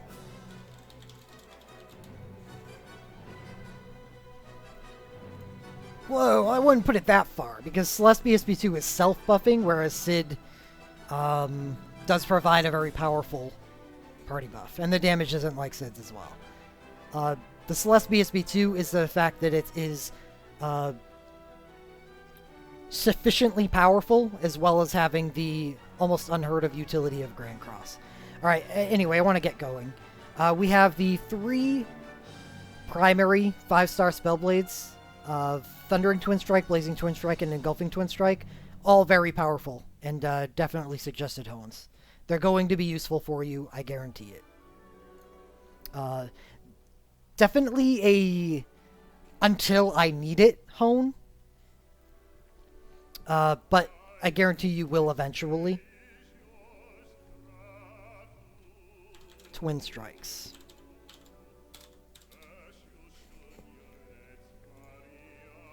And then we have the 3 AoE ones. The one that is currently in the game, which is Tornado Strike, and the 2 that are not yet, which is Quake Strike and Freeze Strike. They're all the same thing, except different elements. 2.4, 2.4, 2.4, and they're dual hits. It's just wind, earth, and ice. I think they're actually fairly cool. I like them. I like the fact that they're 2 hits, so they extend their capabilities and their elementals, so you can exploit vulnerability. But on the same token as the Twin Strikes, these are hone them when you need them, but don't feel too apprehensive about doing it, because they will be useful for you eventually. And if you say, I have this fight that this could be useful in, but I'm not sure I want to hone it because I'm not sure how useful it is past this point. It will be.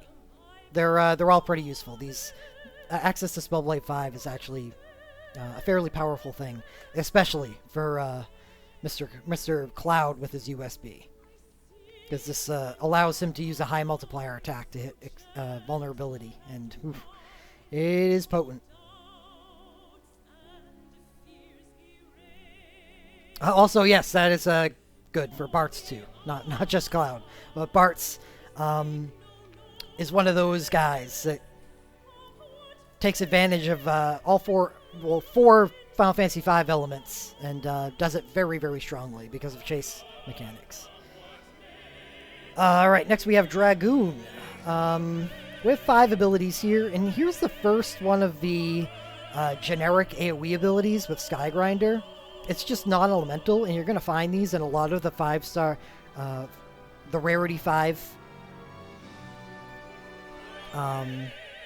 abilities, which they're not terribly useful anymore. I really only use them for clearing trash, but I can see them having application, especially Skygrinder. It's one of the best of them because it does two group ranged attacks, and I guess the 2.3 overall multiplier isn't terribly big, but the plus 50% crit chance is does add to its damage a fair amount. So that increases the damage output to like 3.0-ish. So that's not bad for an AoE ability. If you see yourself using a lot of Dragoons and you want to give them area of effect capability, Kain is a big culprit of this because he has single target commands and all jumps are single target. This actually gives them a area of effect capability. So you could consider it a hone, but this is going to be very rare hone for people.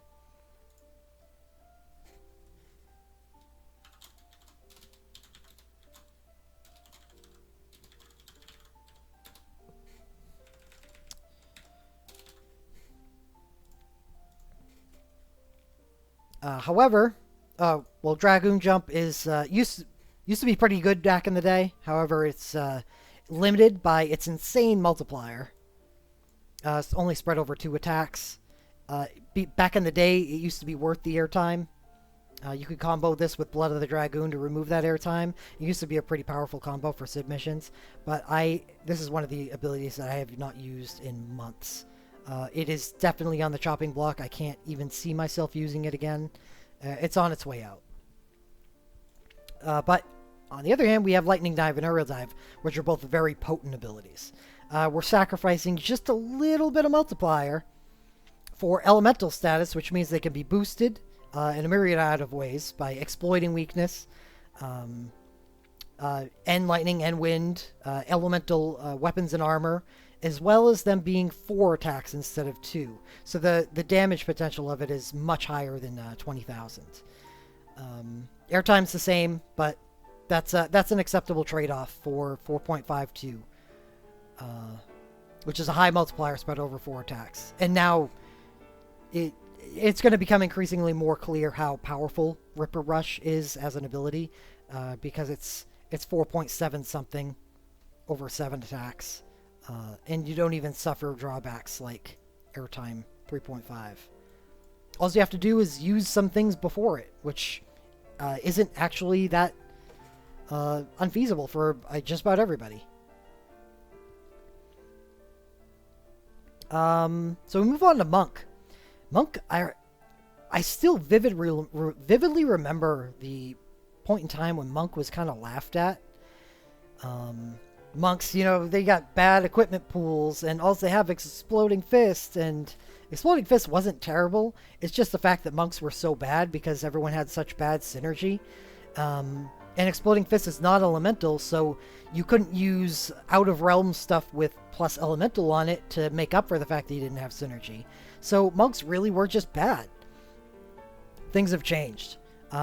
Every ability they've received after Exploding Fist has actually been really good. Meteor Crush wasn't all that great when it came out because it was during the Shout era. And remember how I said talked about stacking. It did 2 single attacks at Earth Element. and added a plus 50% attack buff to the user.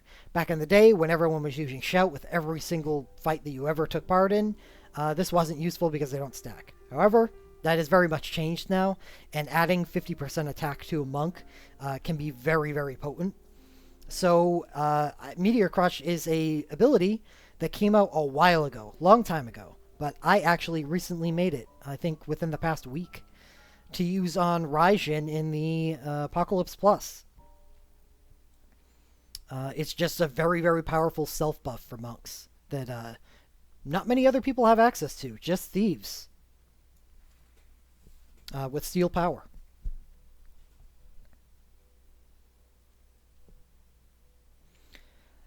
So we have Meteor Crush, which is a great self buff for monks. And next we move into the utility Sid mission ability, Fires Within.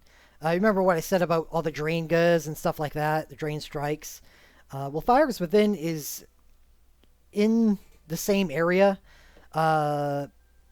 It's very high damage at 3.0 over 2 attacks. And it's unfortunate because of that high damage that it restores attack. My God. English got me on this one too. It restores HP according to your maximum HP. So it doesn't matter how much damage you do. This is always going to restore a static amount of health. But monks usually have a high health pool, so 30% is actually fairly potent.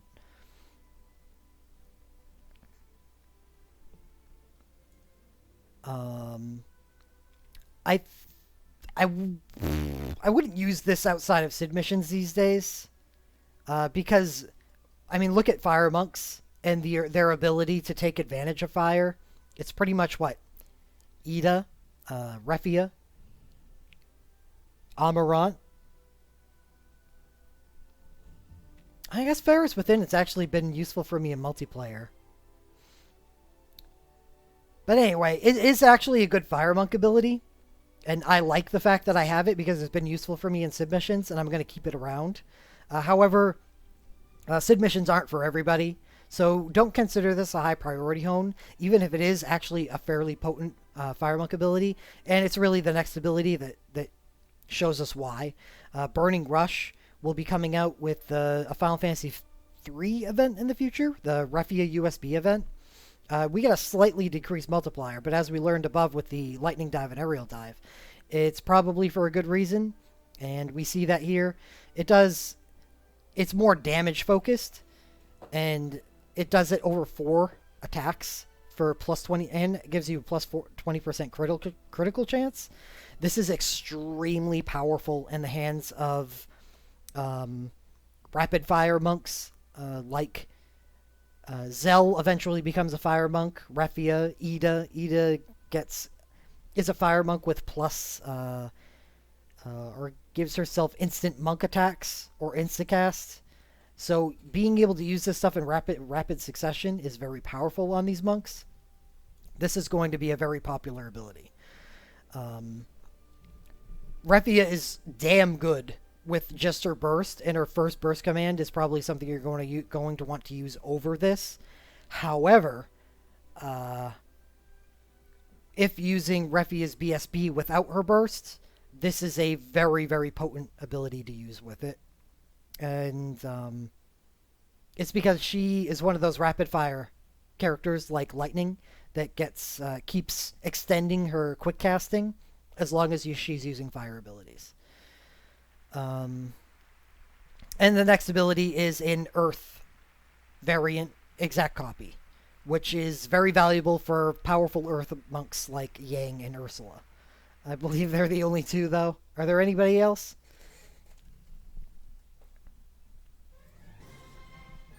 Is using Refia BSB without her burst?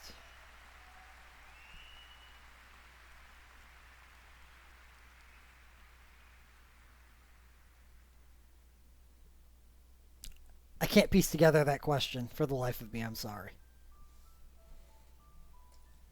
Oh, is that what I said? Oh, Tifa? Well, Tifa's a joke, so.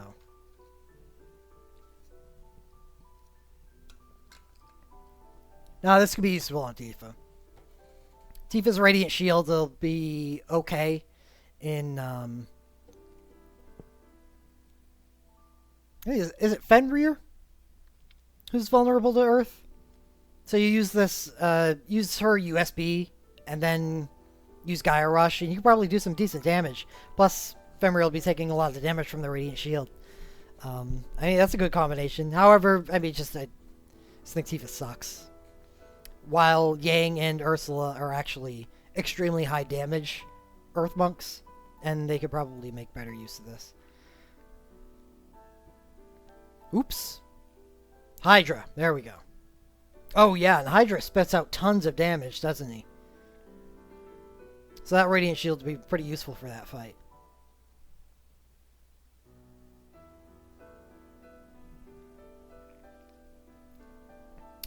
So let me see. We're gonna mark down Meteor Crush, Burning Rush, and Gaia Rush. Well, Fires Within isn't a bad ability for Refia now.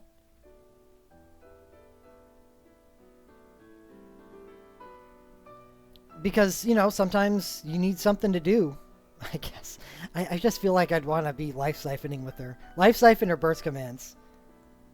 Please, give me that burst back up. Oh god, it's so powerful. So I'm not going to put down Fires Within because it's more Sid mission application than it is powerful damage. Meteor Crush, Burning Rush, Gaia Rush.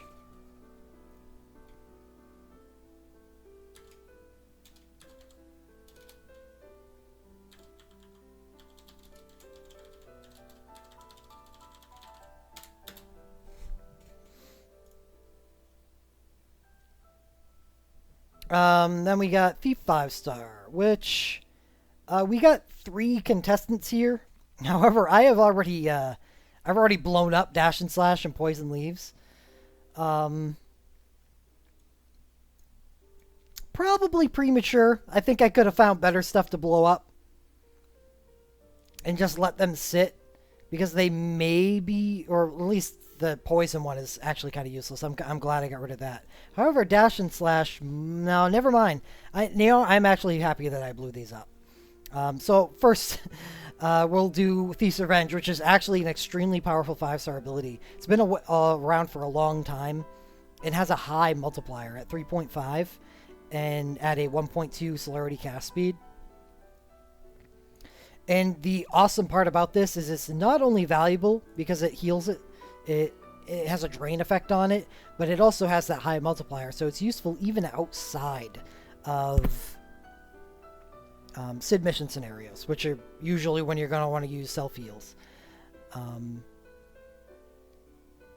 And the thing about what makes Dash and Slash and Poison Leaves so bad in my eyes is, let's say we're not using the 3.3. They get a 1.85 per attack, which gives them a 3.7 if you're equipping a dagger, but it's limited to 2 attacks.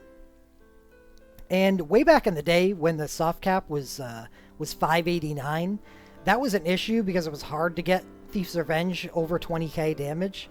But now that the soft cap for attack is up over 800, or at 800-ish,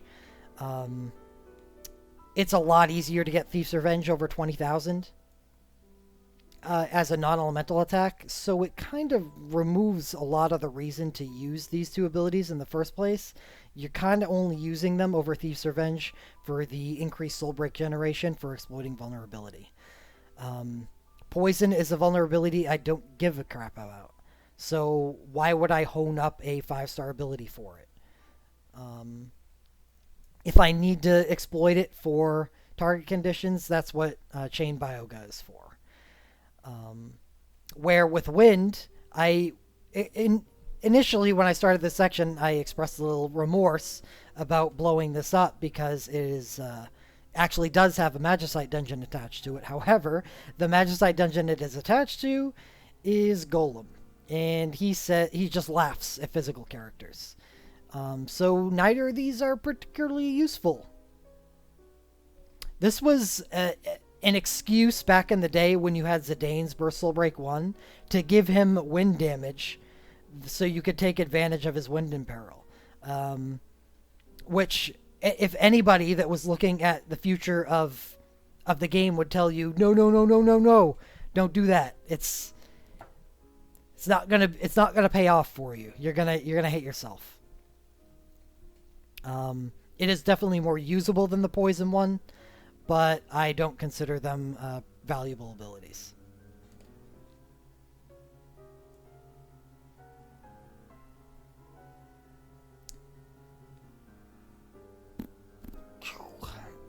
So Thief's Revenge goes on my list.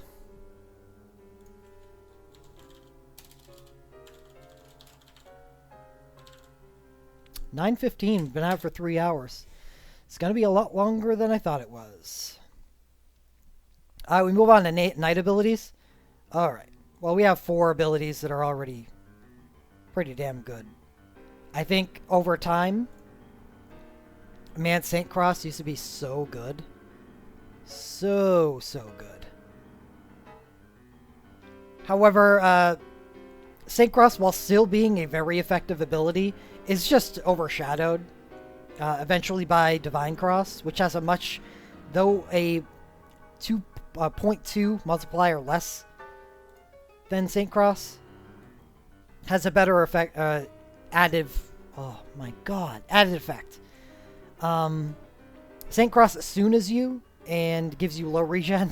Low regen does do something on knights because they tend to have a lot of health available to them, but Divine Cross just draw fires. It's the holy version of Gaia Cross. It's just so much more useful. Draw fire gives you plus 100% defense. It's just super useful.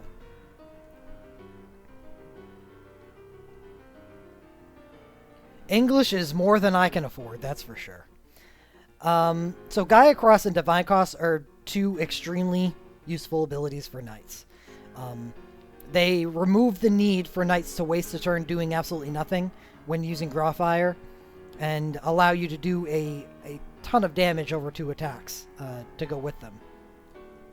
And then we have the third ability, which is less utility and more just giving tanky knights a whole ton of damage output. Because while all their other premier attacks are limited to 2, Guardbringer gets up to 4. And though 2,736 defense may seem like a lot, because when you're looking at the character on the screen, and you put a lot of synergy armor on them, and they end up with 380 defense, you're like, that's not that much compared to 2,700. When you consider the amount of defensive buffs that we are able to output in the game, and very common ones like Wall plus 200%, Protecka plus 100%, Draw Fire plus 100%, Sentinel plus 200%. This all of a sudden becomes not even that big of a deal anymore. You do actually get up that high. So hitting 4 hits with Guardbringer and doing a 4.0 multiplier of holy damage, easily boosted, and a common vulnerability, and a great have great imperil sources. Guardbringer becomes one of the better damaging abilities available to us in the game. So Gaia Cross, Divine Cross, and Guardbringer are all highly recommended homes when Divine Cross becomes available, because you're going to want to use that on Holy Knights and Gaia Cross on Earth Knights. We do get more Earth Knights later, so don't think about that as a wasted home. I know it's, what is it, like Ingus now? Dorgon, not really Dorgon. But Dorgon does become an Earth Knight. We get Gladiolus, who's very good. So we get more. Thief's Revenge. Gaia Cross. Divine Cross. Guardbringer. Yeah, good question. 5-star Magic Lure would be great. Samurai. Well, Flashing Blade is another one of those Sky Grinder types where it's just 2 hits of non-elemental damage, and it's got, a little effect to go along with it. So that it's got the 2.66 low multiplier, and it's, instead of giving you increased crit rate, Flashing Blade gives you 100% hit rate. Yeah, when in a world with life siphons, it's not terribly useful. So I don't recommend that ability. It's just a trash clearer. Hailstorm, however, is an extremely good ability, and we all breathe a sigh of relief after a long delay in Global getting this. And very glad it's here. It is 2 strikes of ice damage, 3.2 total multiplier, and grants Hailstorm to the user. Unique status that gives plus 30% attack and minus 30% resistance to the user. Great self buff. And also great ice damage. Notable on that front because what's his nuts? Cloud can take advantage of abilities like this to exploit vulnerabilities with a high multiplier and do a whole ton of damage against ice bosses with Cloud USB. This is like a Spellblade in his hands, and it is very powerful. The next 2 abilities are... Oh, I gotta put down Hailstorm. Wildfire Blade and Blaze Moon Blade, which are unreleased. A little weird, as they're fire, and we don't really have fire samurais available to us right now. I think we do have Science Burst Soulbreak, don't we? So that's not bad. Well, however, before, all we had was Retaliate or Demon Bane. Or is it Demon Bane, the 6-star ability? Demon's Blood, 6-star Samurai. So these are the only 2 abilities that we could cast that would give us Retaliate, which means, okay, well, we have to keep Retaliate, the 2-star ability, around all the time. What these abilities do is allow us to get rid of Retaliate, finally, unless you want to use it on people that don't have access to Samurai 5, which I guess is understandable. But we get a 5-star ability that gives us 2 single attacks and grants Retaliate to the user. So at least you're doing damage and giving Retaliate to yourself at the same time. But the other ability is interesting because it directly combos with the other ability, where it does 4 single at 0.75 each. And a 3.0 is a kind of a medium multiplier. However, it has a plus 50% critical chance if the user has Retaliate or high Retaliate. Auron... Does Auron have access to fire capability? I know his USB does fire damage, so I guess it's on theme.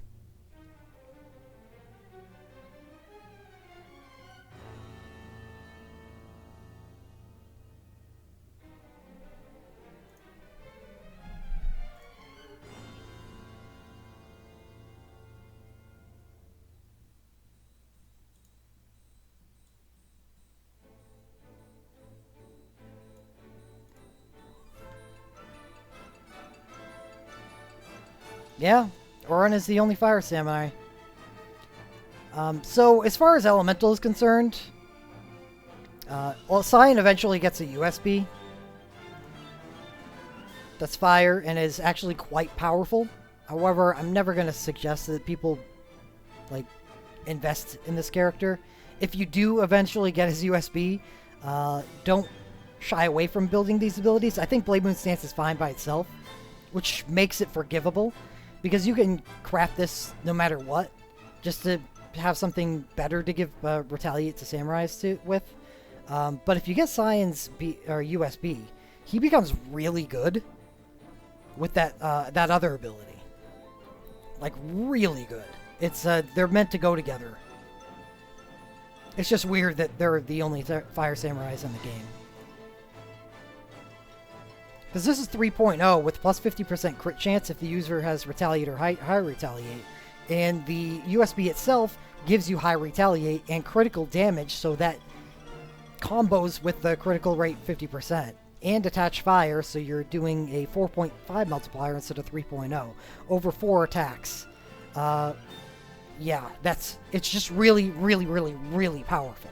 And I would actually create that ability specifically to use with Cyan.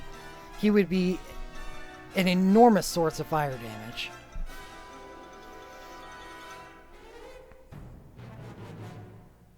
And since you're granting yourself high retaliate with the USB, you wouldn't actually need this. You could just Life Siphon and use Wildfire Blade.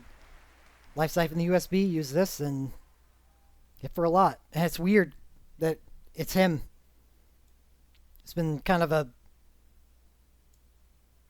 I don't know, neglected character for so long that he gets actually something that's worth using. So I'm going to put Blaze Moon Stance down because that's actually useful to just about everybody. However, Wildfire Blade is super niche. It is for Cyan and Cyan alone. And there's going to be other abilities that I get to that are similar to this. The two Witch abilities, I would only make these if I had Shantoto's USB or Adia's USB.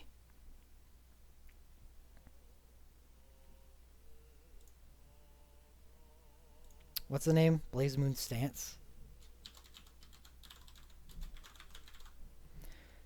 Did I make this spreadsheet or is it available somewhere? It is available somewhere. You can type !spreadsheet in chat and the link to it will show up. It's not mine. It is managed by a very, very generous member of the community known as Enleer. And we should all sacrifice some Tyro plushies on an altar every day to the mighty Enleer and what the Bible that has been provided to us. What's up, Keep Pride? Nights treat me great. Talking a lot, but I'm not losing my voice. That's a first. And I'm not getting as crushed by English as I usually am. Okay, moving on, we have Ninja. Oh, Ninja's so big.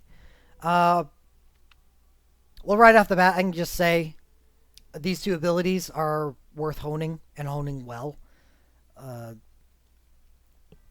The same things I talked about Ninja for 3-star and 4-star apply here as well, except while those were area of effect, and while even though they were area of effect, they were sometimes even useful versus single target, these are single target, and their multipliers are increased to accompany it, and they're just very, very high damage. Very high damage, low cast time, great sources of soul break generation and damage on ninjas. And ninjas usually need that. And eventually these two abilities become extremely powerful in Magicite dungeons because of the fact that they ignore resistance.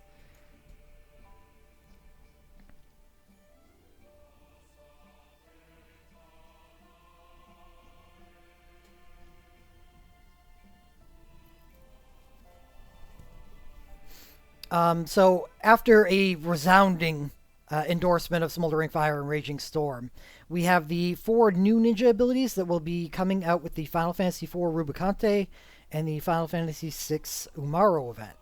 I'm not sure why I called them the event for those two people, because there are two very specific characters in mind when these two abilities were made. And with Water Mirage and Torrent Seal, we have Water, and Shadow Mirage and Dark Seal, we have Dark.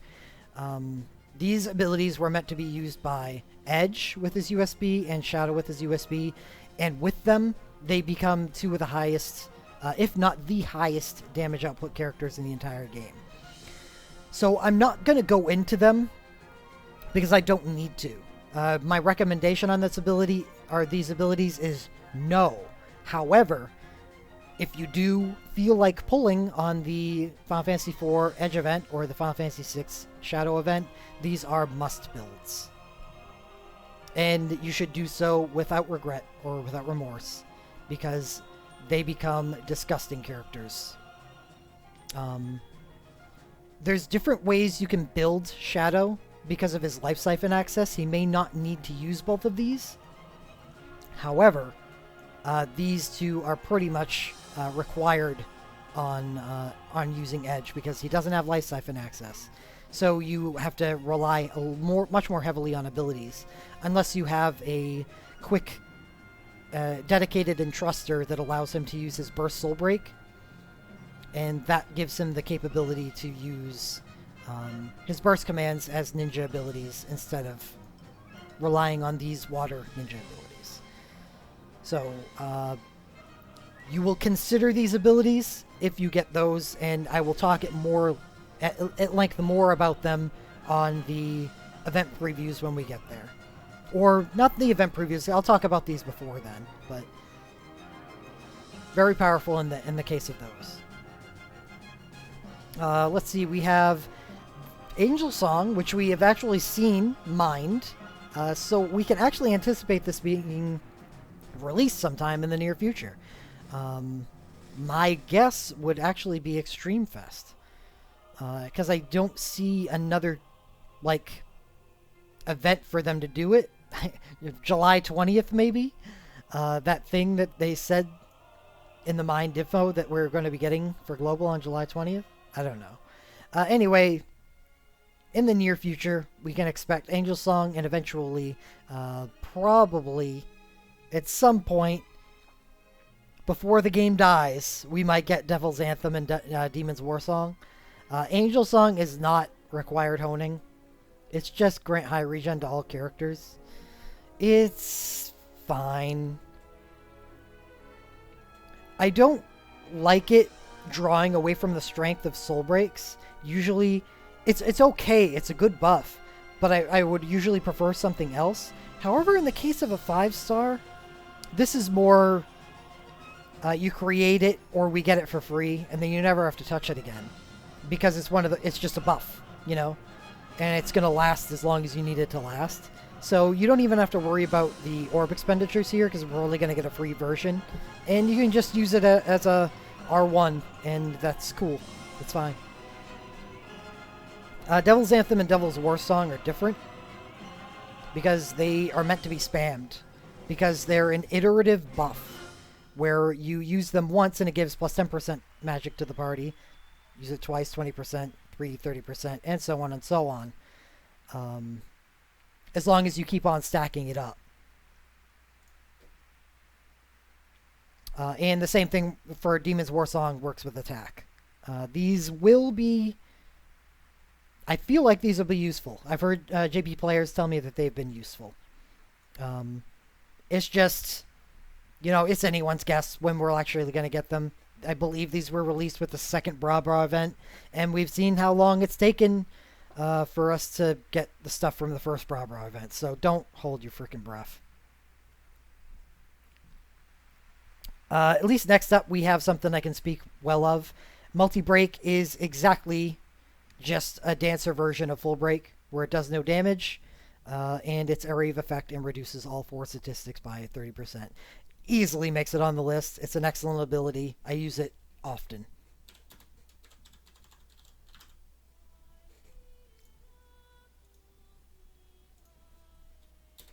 Area of effect fights are harder to come by than single target, which is why Full Break is more celebrated. But area of effect fights happen, and when they do, Multi-Break is there to bail you out.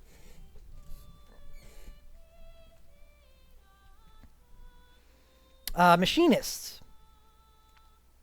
Instead of Machinist getting saddled with one of those crappy non-elementals, area effect, we have Bio Grenade, which is a, typical multiplier for this, but does poison damage instead, which is actually kind of important. So instead of having a useful effect, the poison 20% isn't terribly useful. It does poison damage instead, which I would argue is a fairly useful one, because it is good on fights against poison bosses. I'm not gonna speak too highly of this ability. I actually think it's okay, and it's a decent hone, but there's a reason for that, and that is it takes Power, Fire, and Earth Orbs, which is just pathetic. You're going to find, if you're not at that point already, that there's a huge drop-off on Power Orbs. We get them so often, but there's only so many things that we can hone with them. It's mostly centralized in the Spellblade category now. And once you've done your Spellblades, that's it. Your power is it. And Earth is the worst. So basically you're left with Fire here. This is one of the easiest decisions to hone if you'd like that you can make. Probably R2 is enough. It's a great trash clearer too. Cheap to hone. Poison damage is useful sometimes. I don't know. I like the ability. I'm not gonna put it on the list because it's not like it's essential to anybody, but it's nice. Rapid fire is okay. It does a lot of damage with the 3.5, but it's got some problems, and that's not elemental. And that's okay on something like Thief's Revenge, because Thief's Revenge also has a 30% heal, which is actually really powerful. Rapid Fire doesn't have that. Instead of having a 30% heal, it instead has a detriment, and it is 10 random attacks. There's no reason for anything to do random attacks if it is not applying a debuff of some sort, whether that be Imperil or a stat break. This is just a bad ability.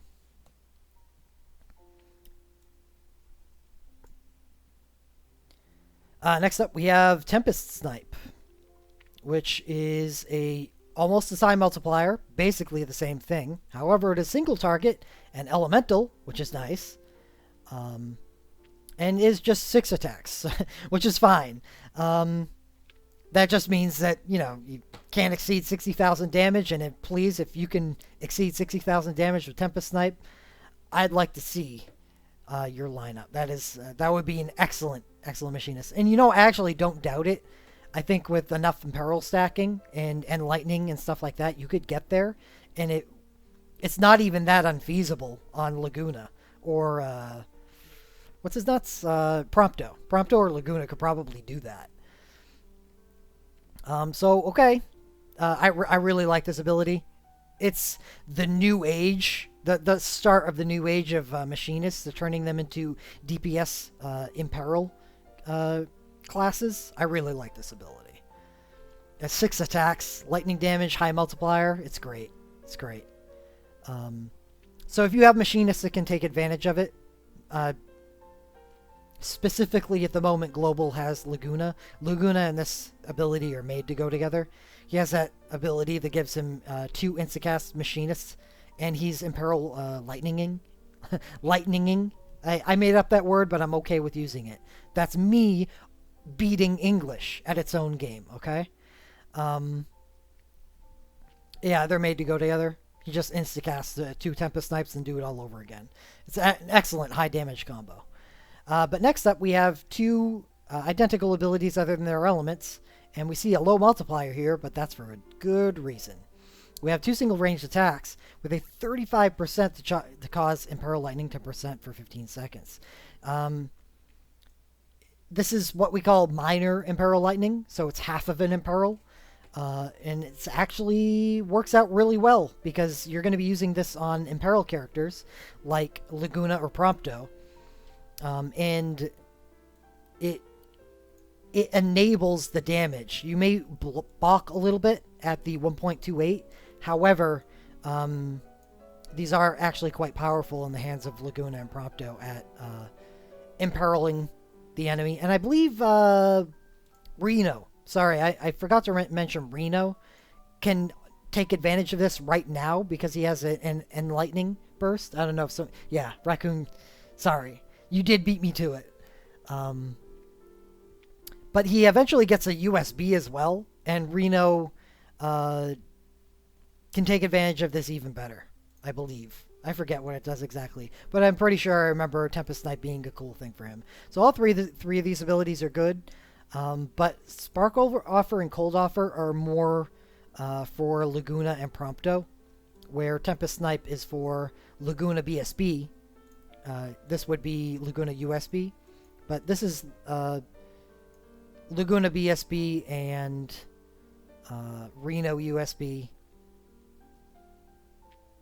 and actually good elsewhere as well because it's high damage potential, where this is a little more niche, but still good.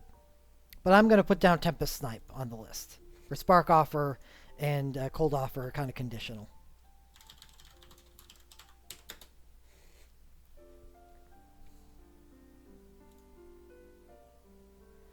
Next up, we have Darkness. Sanguine Cross is bad. It's just a lot of damage, but it's only 2 attacks, which it doesn't give it enough of a damage potential to make it worth sacrificing 25% of your maximum HP per use. Dark Zone was actually a pretty awesome ability back in the day before we had Changas for black mages. It made dark mages so significantly powerful, more powerful than regular mages, and made them awesome. Adia, Kuja, Sid Reigns, all carried fights with Dark Zone. Just pairing up to Dark Zone and Memento Mori was real good. Nowadays, not so much. I haven't used my Dark Zone outside of dailies in a very long time, and it's probably gonna... It's in the Shatter Basket. It's ready to go. Reaping Scythe. 2.1. I don't like the look of that. But it goes up to 3.8 if you're doomed. Still, it's just 2 attacks. I get that we get the 4-star ability that allows physicals to doom themselves, but this is definitely not on the same level as Dark Zone, and Dark Zone's not even that good anymore.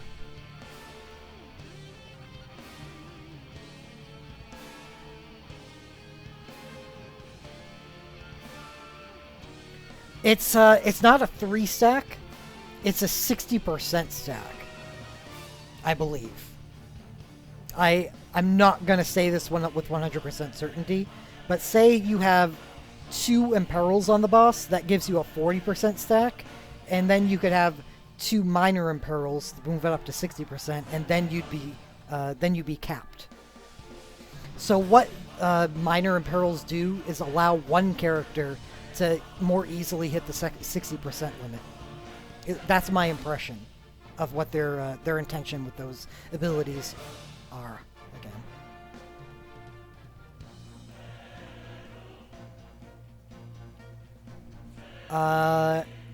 So that one's bad. Morbid Countdown. That's bad. Dire Heal is good. It's more a Sid mission thing, I guess. I don't know. I think I could find a use for this in a bunch of places. Yeah, I could. This is going to take the place of Dark Zone. It's basically the Chain Dark ability. It does a much lower multiplier with a 10.4 instead of the 13.5 because you're probably going to be doomed.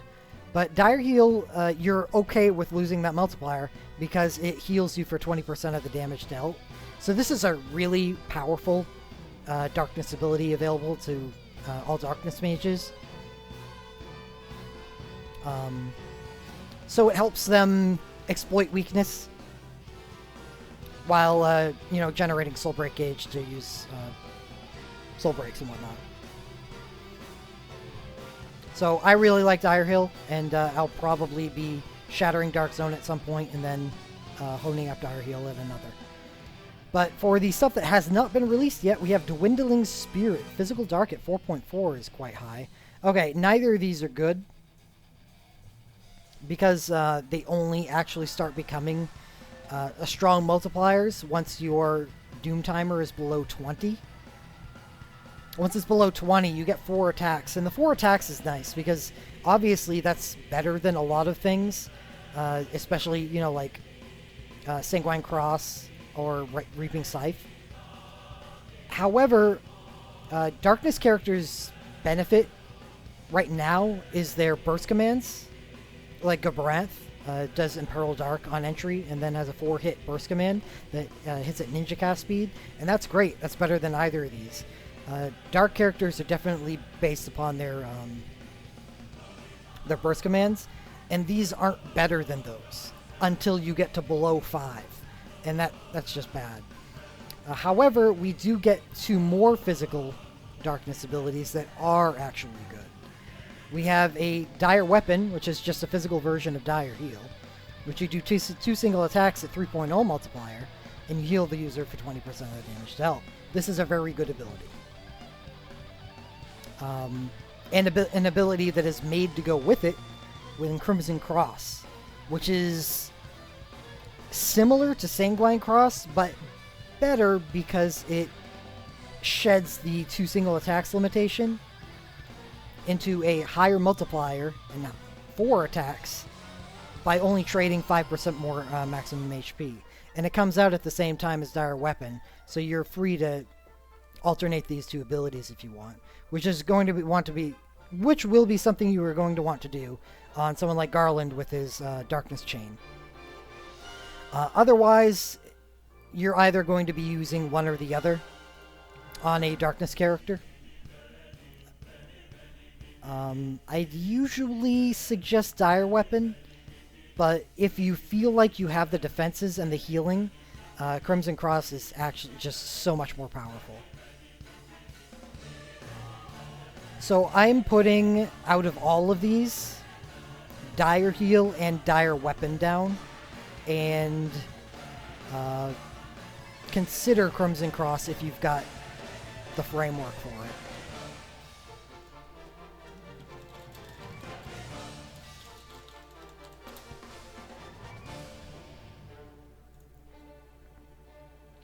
Alright, next up, we have the Sharpshooter class, which I told you about on the 4-star abilities, which wasn't that great when it came to 4-star, because it was all single-hit area of effects stuff. But these are definitely different. Right now we have Sapphire Shot, which is not exactly a spectacular ability in Global right now. It is actually good by itself, with a high multiplier of 3.7 when using a ranged weapon, and Water, which is a rare-to-hit element. The problem with Sharpshooter is not many people actually have access to it. Or at least not many physical characters, which is kind of funny that so many magical characters have access to Sharpshooter, even though it's a physical ability and they can't really take advantage of it. So, Wall, yeah, okay, people use him. Furion, one of the better characters to use Sharpshooter on.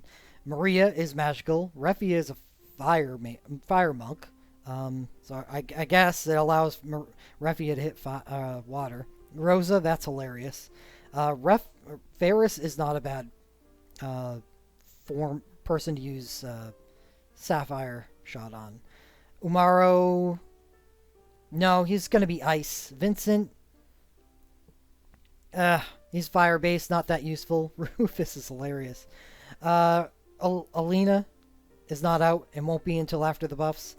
Irvin is a support, I guess. Sure. Fusion is a mage. No, thank you. Amaran is fire. Titus is water. So Titus is good. He's the first actual water person that we've had so far that can use this ability. Waka is a support. You probably just want to use support abilities. Jekt is okay. Anyway, it's not a lot. Not a lot they can actually make use of it, because it's stuff like Fran and Waka and Sarah and... yeah, it's just, no. Fusion? No. Go away. However, it gets some big buffs. Big buffs. We'll go down the list, and you see a lot of people show up on Sharpshooter 5, and a lot of important people. Specifically, like Riku, and Edge, and Yuffie are all water characters that didn't have Sharpshooter access before, that they now do. And when you combine that, or Bart's too, Bart's is actually going to be a cool one. When you combine that buff with the buff of increasing 2 more abilities of Ice and Fire, so all those people that I went over that couldn't really take advantage, all that good of advantage of the water one, but can take advantage of the fire and to a lesser extent ice, then we have a good ability class. So while I was hesitant to hone Sapphire Shot before because of just the low use case, because of the low amount of people, I'll feel a lot better about it now because more people can use water. Specifically Yuffie, Edge, and they have high multipliers. They turn out to be good abilities. And lastly, we have Witch. This is going to be another one of those cure raise types where Some people like using them. Specifically for building chains, I personally do not. I think there are better ways to build chains, and if you don't have those better ways, then probably not even worth using. Um,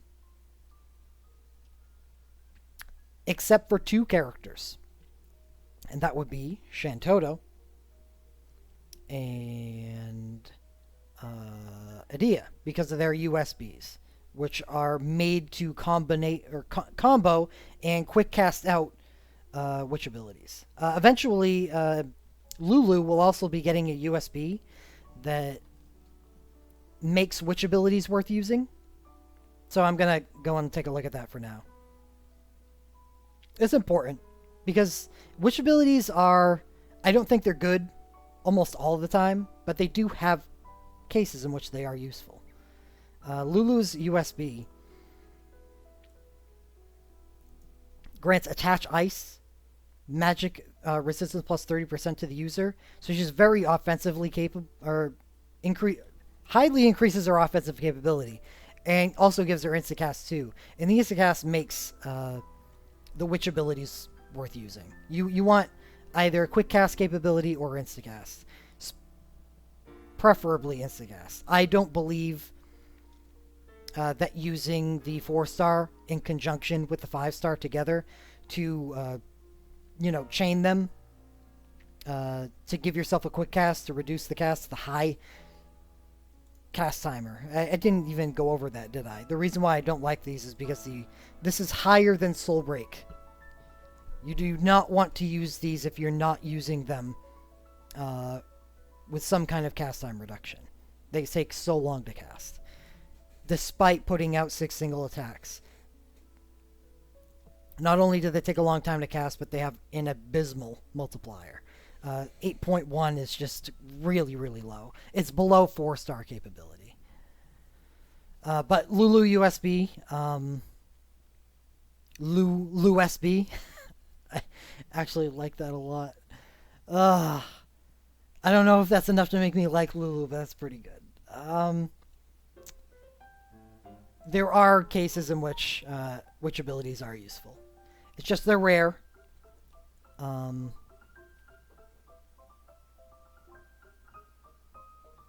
I think, let's see, having Shantoto's CSB makes using these two worth it, because though I would say that they're not as high damage as Shane Thandaga, if you're using her chain, you're okay with doing less damage because you're adding damage, right? So you would, on Shantoto with her chain, her CSB, you would use the 4-star and the 5-star. Also, Shantoto, showing her stars at Witch Extraordinaire with her USB would be very, very good too, because she's meant to be used with this stuff. And Adia with her USB. However, Adia with just her BSB is not witch material. She is a burst material. Unlike Shantoto, Adia has an extremely powerful burst. And that is where she gets her damage from. And it also does for 4 hits at a fine and acceptable speed. So this ice one is for Lulu with her USB, and Adia with her USB. Can't think of any others. None other come to mind.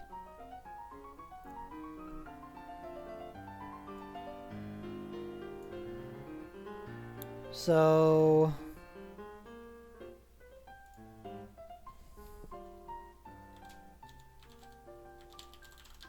we're done. We're done 5-star. We're getting there.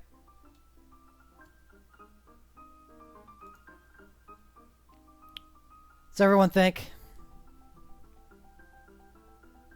Any opinions on additions, omissions?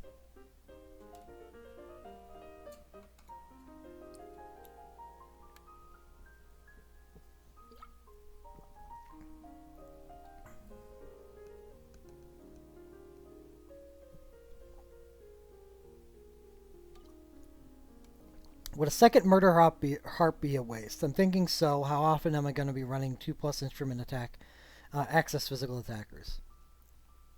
Yeah, I think it'd be a waste. A neat dupe to get because you could combine it up, but I mean not something to seek out.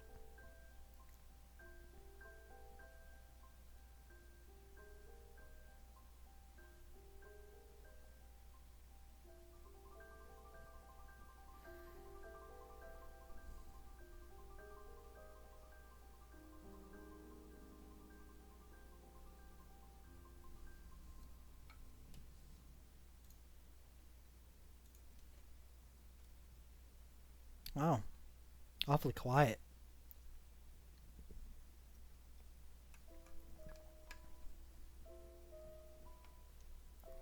Well, that was unexpected. I guess you just all agree, which is fine. I'm okay with this. So we'll move on to 6-star abilities.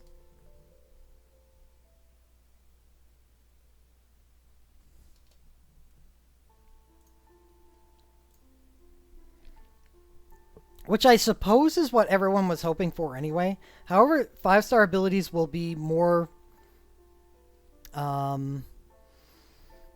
relevant later in the conversation. I've created an entire section of key 5-star abilities that should be honed in certain scenarios. So that will be really informational. Yeah, everyone will like that. 6-star though, we'll go after it. We'll get rolling, get the show on the road. We'll start out with Ultima. No, do not hold an Ultima. Or rather, do not create Ultima. And yeah, that's that. Not only is it bad now, but it's actually not even all that good after it gets created. With so much of it's just non-elemental.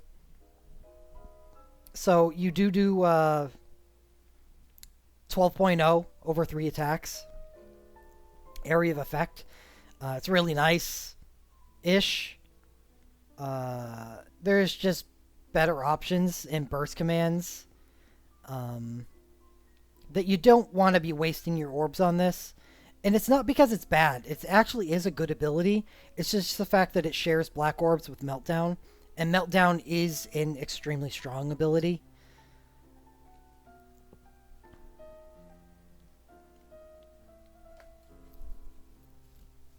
So, of the 2 abilities available to us that use black crystals, Meltdown is the man with the plan. We're looking at black, fire, and earth crystals. So I'm going to write that down.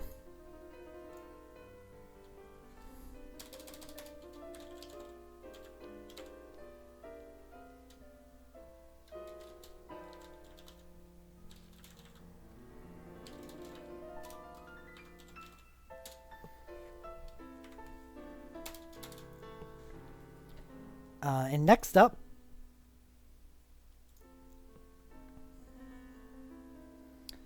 we have Curada and Curaze. Here are our 2 white crystal. Whoa, that was blue. Curada and Curaze, we have our 2 white crystal buddies. And Re-Raise is even worse than Ultima. So this makes this an easy choice. Curada is our white crystal primary hone of choice. We're looking at white, earth, and holy. So if we were to create these 2, that would create... already we have an overlap between earth and earth. But fire and holy are by themselves. So Curada is white. Holy. And earth. I should go into what these abilities actually do, shouldn't I? The reason why Meltdown is so good is because it is tri-elemental. Fire, wind, and earth. Fire is a lot more common, but wind and earth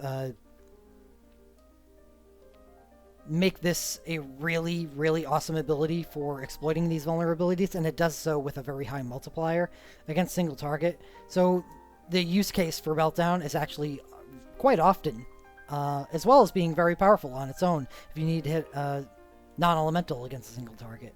So it's just really good. Just a really, really strong ability. Kurata is good because it's just Kiraja, but it grants HP stock 2000. So this is a strong ability, and it's nice because it benefits from the old white magic buff, where it starts out at 4 uses instead of 2. So if you get it to R2, that would be 6 total uses, which is often enough. I mean, even 4 can be enough for a character that uses their burst commands often. But this is a very powerful heal if you're not using your burst commands on a white mage. And on other situations where you have sages like Kuja or Exdeath, or pure paladins like Theodore or Beatrix, who do have decent mind pools, especially in the case of Exdeath and Kuja, they have great mind pools, and another sage, Alphino. But you don't have to worry about having a high mind stat on them, because a lot of the benefit in Kurata is getting the HP stock, which has nothing to do with any statistics whatsoever. So anybody with White Mage 6 can just come in and can benefit from using this. And it makes a very powerful off-healing tool to help out your healer who will usually be using their burst.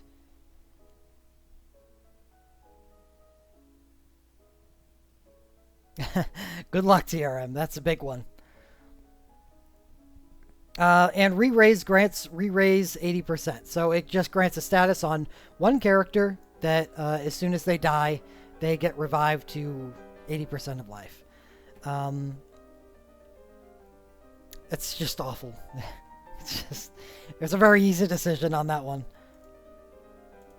Next up, we have we're going to evaluate them by their primary crystals, because there's, like, the name of the game with the 6-star abilities is their overlap. So we see power. Oh god, that's a lot of power. Crushdown, Omega Drive, Quadruple Foul, Affliction Break, Northern Cross, Dervish, and Snowspell Strike. A lot of power abilities, but we do get more power crystals. I mean, it only makes sense to make up for that fact. Which abilities are the best here? We can cross off Crushdown right now, unless it gets buffs in the future.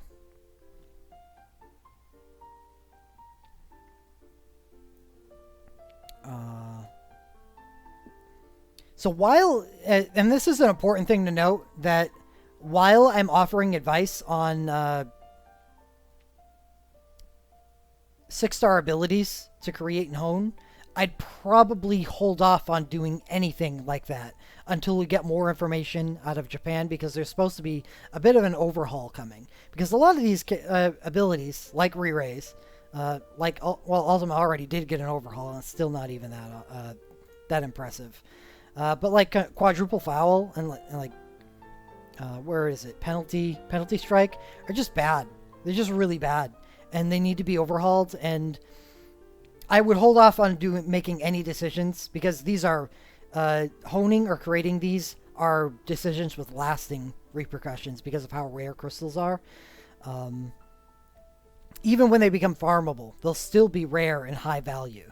So definitely wait until we get more information on those, and just research it if you can. But I am going to evaluate as we know them now. So Crushdown is bad. It's just an area of effect. It's like one of those 5-star, flashing blade samurai abilities with a low multiplier that hits a group, and it does instant KO 99%. It's just awful. It's crap. Next up, we have Omega Drive, which did get a buff. So it does 4 single attacks in global right now for a point 0.27, but the multiplier increases with the user's attack, which means that it would, over those 4 single attacks, have a 1.42 when you have a 13.58 attack. So that, what is that? Over 4. It gives us a, is that a 5 point, Jesus. A 5.6 multiplier? Am I reading that right?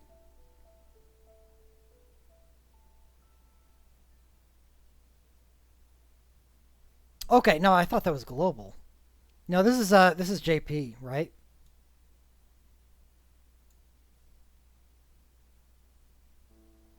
Well, anyway, it's really powerful. Uh, it has a very high multiplier on each of the attacks, and which is good because it's not elemental.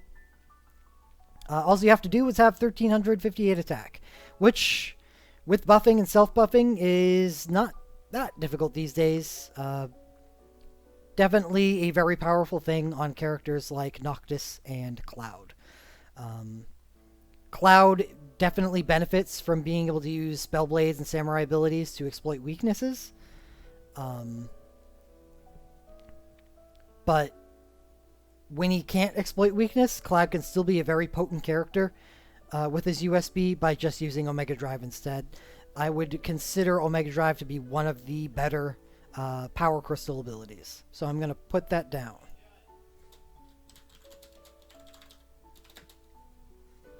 Hold on one second. Yeah, what's...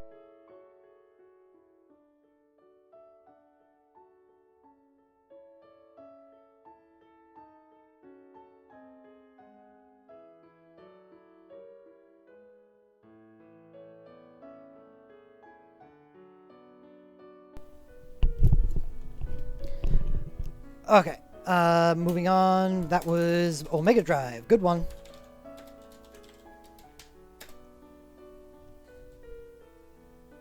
Yeah, we do get a lot of power crystals, thank goodness. What does Omega Drive take? Power, Fire, Dark.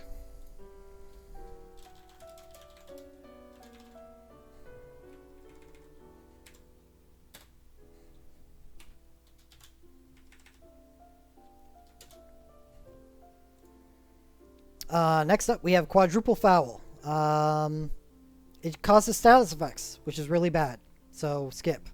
Affliction Break is the only 6-star ability that I have actually honed. It is at R2 right now, and it's pretty awesome. It has so many applications. I use it all the time. You can even dodge gravity attacks with it. Because the way status effects work, we've seen AI before. And we see that some status effects have like a 300% hit rate, and we're like, well, there's no way that that's ever going to be stopped by, you know, Affliction Break or something like that. But that's not how status works, or rather Affliction Break. That's not how Affliction Break works. Affliction Break waits after a calculation that reduces a 300% chance down to 100%. So that 300% chance to reduce your health by 50% of your maximum HP actually gets calculated down to, okay, this is going to hit. It has a 100% chance. And then that's when Affliction Break slides into place and says, oh, no. Minus 50%, buddy. And reduces that 100% to 50%. It's an interesting thing to know. So when you're using Affliction Break to stop status chance, unless the status, like in the Omniscient multiplayer fight that we just did, was an auto-hit gravity. Auto-hit means it's going to hit regardless of anything. However, if it is not auto-hit, then Affliction Break means it, at maximum, will have a 50% chance to hit.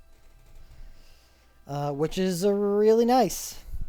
And even better for stuff that, you know, doesn't have a 300% chance to hit. And with status effects being one of the hardest power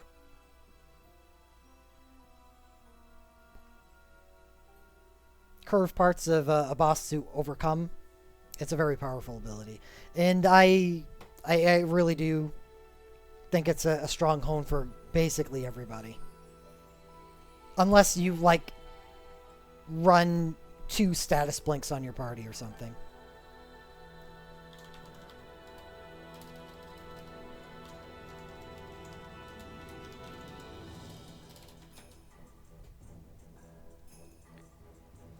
Affliction Break is power non-elemental dark.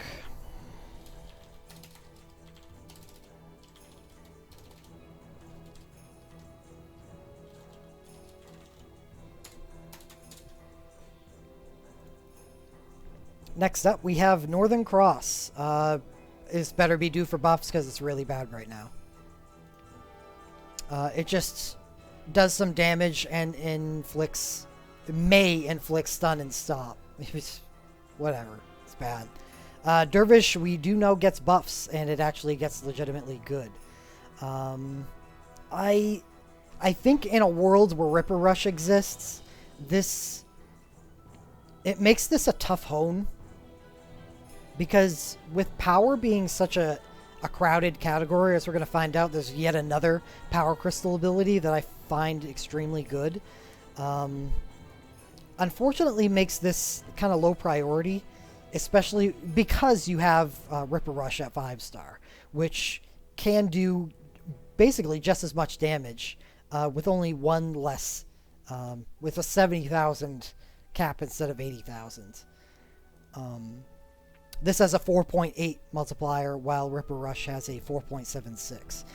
The only advantage I see to using Ripper Rush is in, like, Magicite fights where you're not running a Haska. This is, like, a legitimate thing, because a lot of people, well, not a lot of people, but you've seen the Legend Materia, like Lightning has Legend Materia that starts her out at the start of the fight with haste and Instacast 3, right?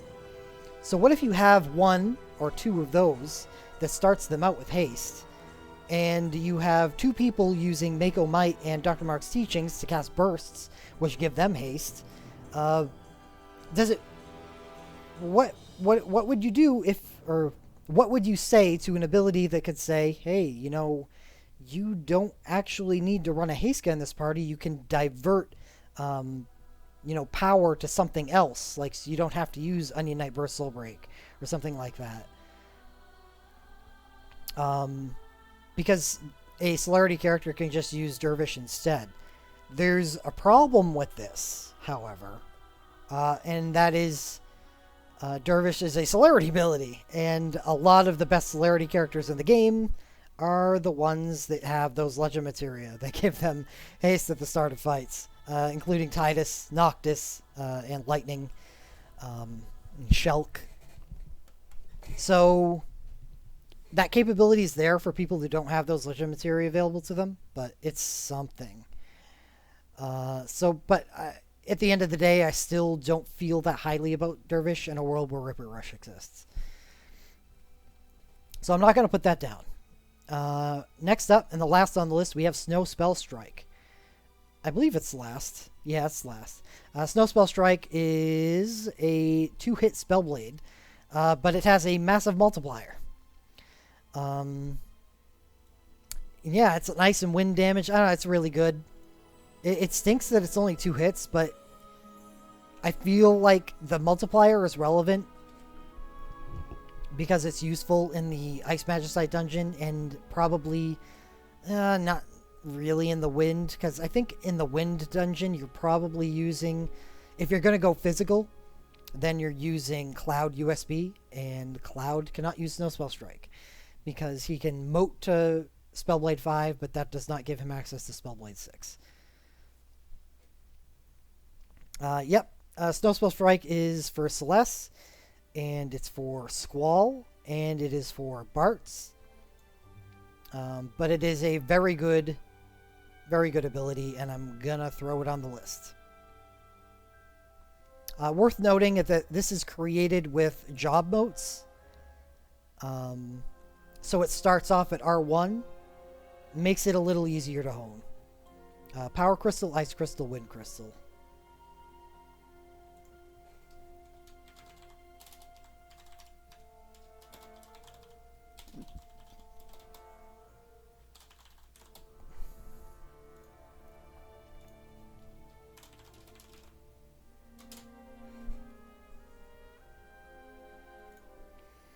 Alright, so moving back up on the list, we got the summoning. And this one's pretty easy. It's basically the same situation we ran into with Meltdown. Meltdown and Ultima. They buffed Neo Bahamut because it was so far behind Valley Garmanda. But the problem is Valley is, like Meltdown, tri-elemental, and just useful in so many more places.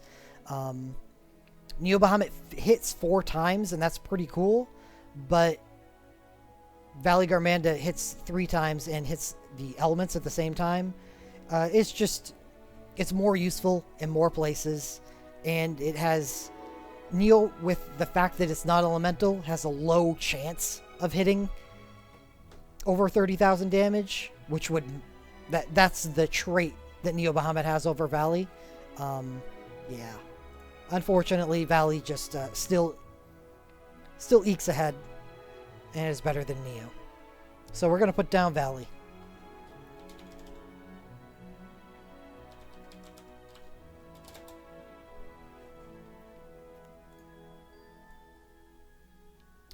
And we're using Summoning Ice and Lightning Crystals.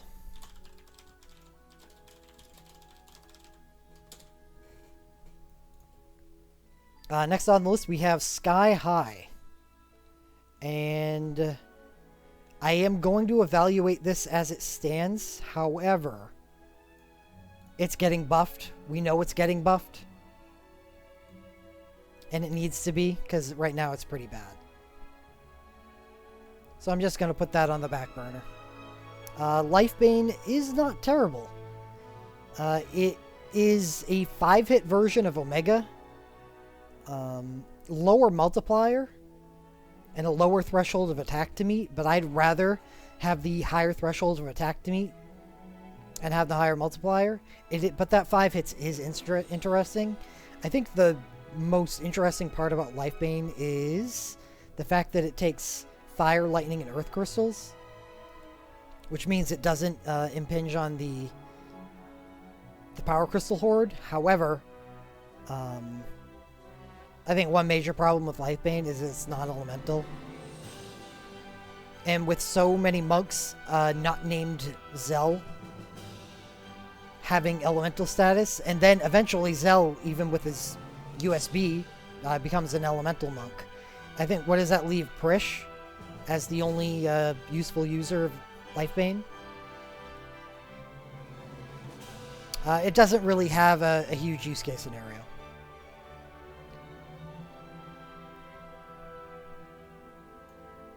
So what we're going to do now with Sky High and Lifebane is add a little category here at the bottom called the Build an Ability group. Sky High, Lifebane. And what we mean by build an ability is that these abilities are created by job motes that we get from Torment Dungeons. And you know what? This is probably a bad idea, especially considering that these abilities might get buffed. So what I was going to make this group for is, because since we make these for essentially for free, because what else are you going to use job motes on other than the only thing that they were meant for, is it makes the abilities, and then you have the option to shatter them. And by shattering them, you can create orbs. However, while that was something that we thought about back in the day, and a lot of people did, I would discourage it at the moment because we don't know how good these abilities are even going to be, if they're going to be buffed or if they're not going to be buffed. So shattering them might not be the best idea. However,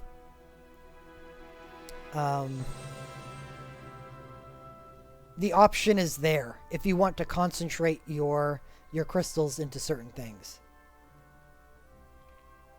So you can supercharge your crystal output just by making these abilities that are made by job motes instead of created from the Nightmare Dungeons. So I will make the list just so you can see it, but really, really please understand that you probably shouldn't be doing this right now. Next, we have Mug Bloodlust, which is a good ability. And what's nice about Mug Bloodlust is it's really... It is nice as an R2, but only needs to be an R1, so it actually doesn't even cost anything. Because it's a build-in ability, so it starts out at R1, and it's useful at that. So we're going to put it on the list. It's very nice for thieves to add a attack and defense plus 20% buff to them and a debuff on the boss. It's actually a nice ability, and it doesn't actually cost anything, because I mean, there may be one day where I'll make my Mug Bloodlust R2, but it starting at R1 is quite good.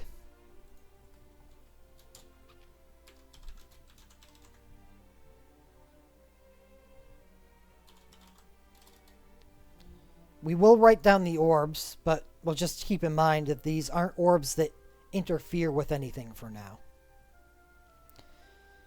It uses fire, wind, and dark.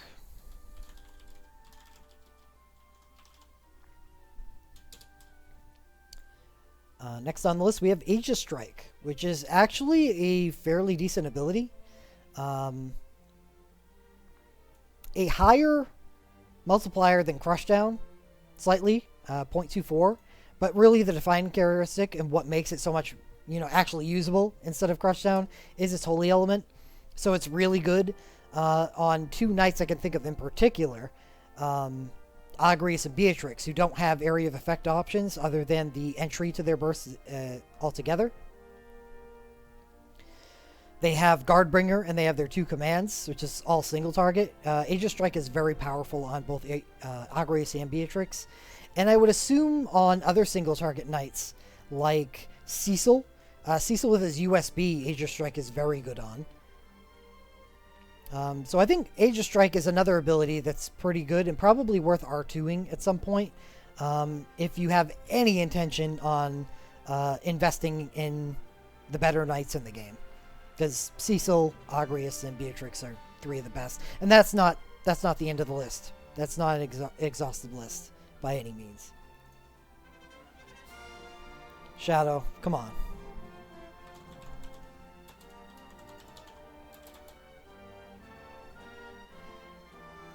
You tease me. Warrior of Light does... No, I think you're right. Warrior of Light's Burst Soul Break doesn't have an AOA command. So, yeah, pretty good on him. Damn good on him. Boop, boop, boop. Ice, Earth, Holy.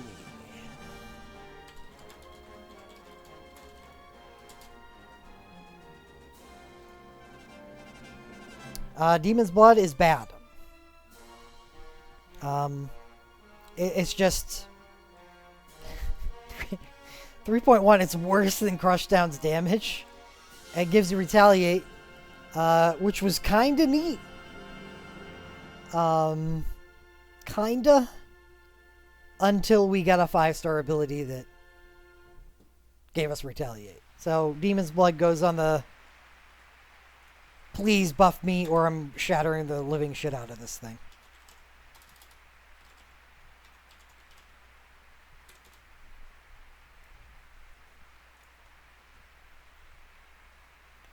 Stitch in Time.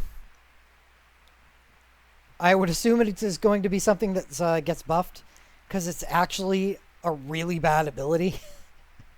Except on very, very specific people. And those two people being... actually, I think there's one more. But anyway, the two people that I know of off the top of my head are Fusion and Tyro. Because they're the only...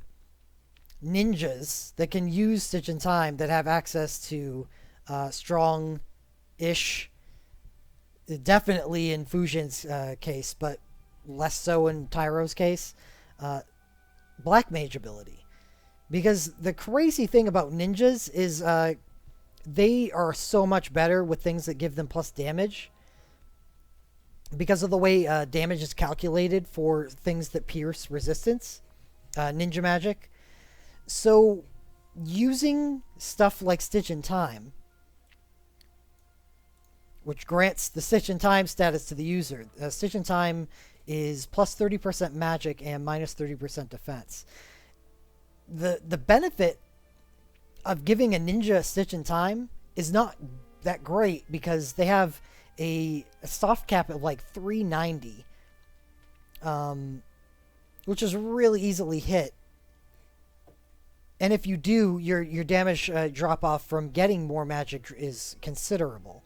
So it's actually only useful on ninjas that can use black magic. It's pretty much fusion in time.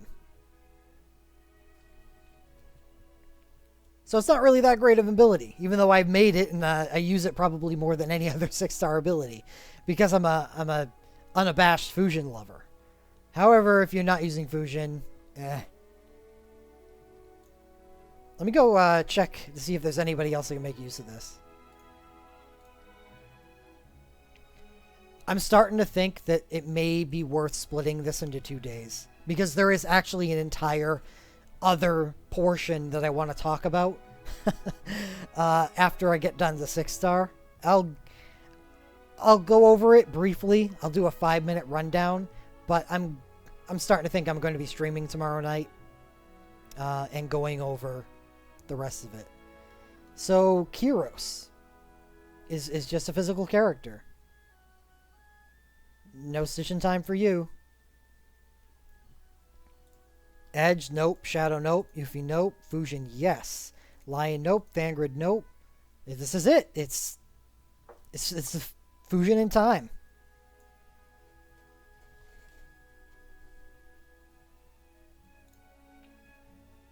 So I'm not going to put the ability down. I will put it down as a build-in ability for Shattering. I hope it gets buffed to be more widely useful to people. But really, it's awesome on Fusion. It really is awesome on her. But just bad elsewhere.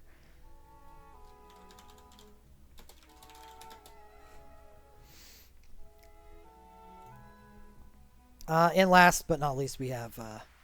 oh, no, we have 2 more. Bard. LOL.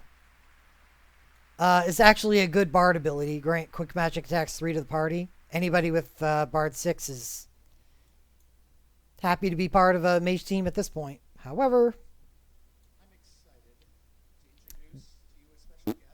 we don't get it.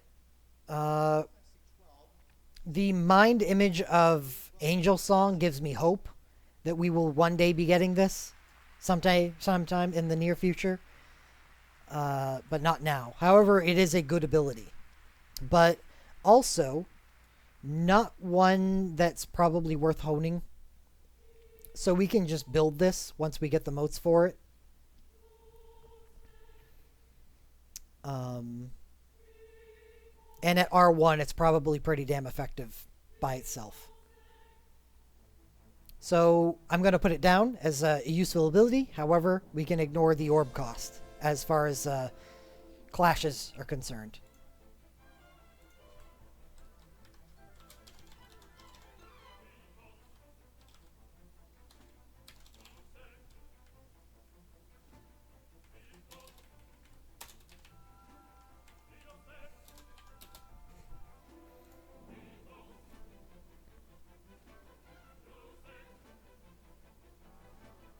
Oh, Muglolus is primary wind.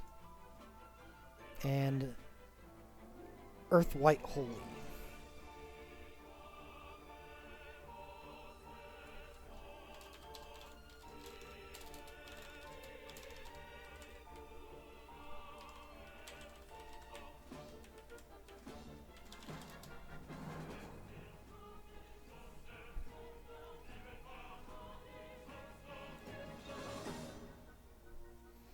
And last, we have Penalty Strike, which sucks.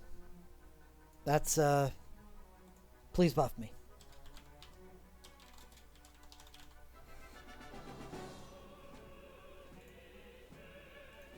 Alright. We're done. How does everybody feel about this list?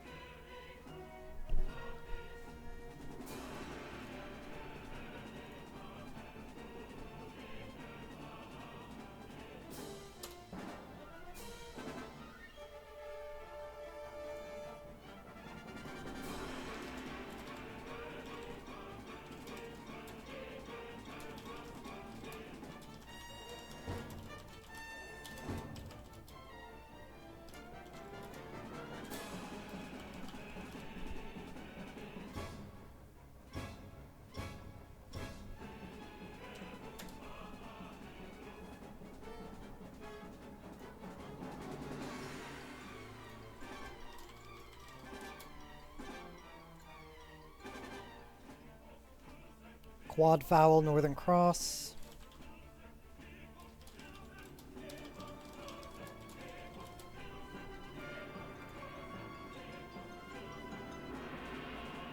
There we go. So, let's see if we can make this a little neater. The first crystal is the primary.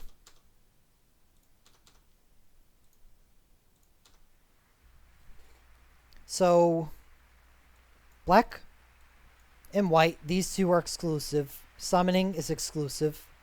So let's do something special to these to show them that show us that they are exclusive.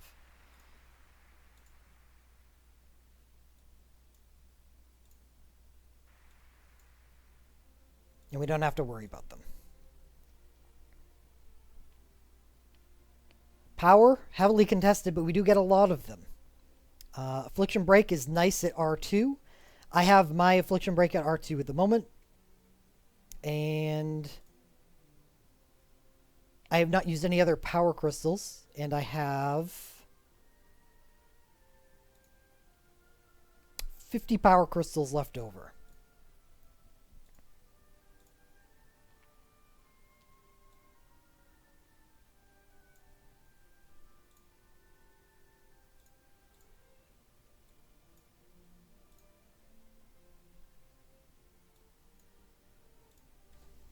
Let's see if we can actually do an even better job of this.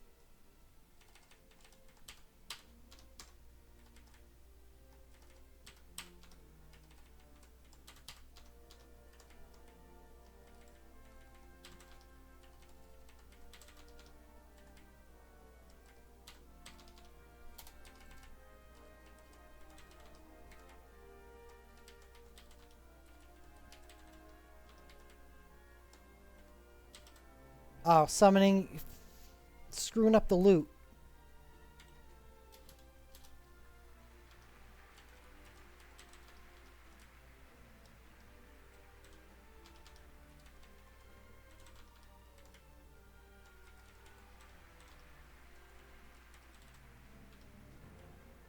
Oh.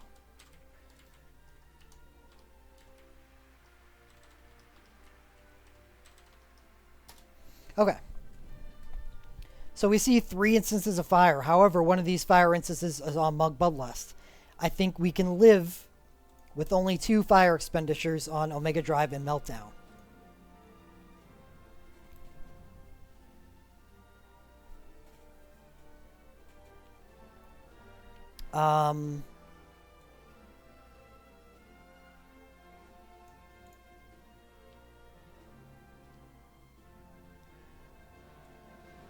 Dark.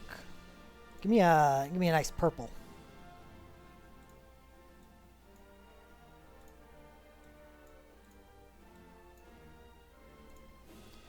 Dark again. One is on Mug Bloodlusts. So these 2 on Affliction Break and Omega Drive are not bad.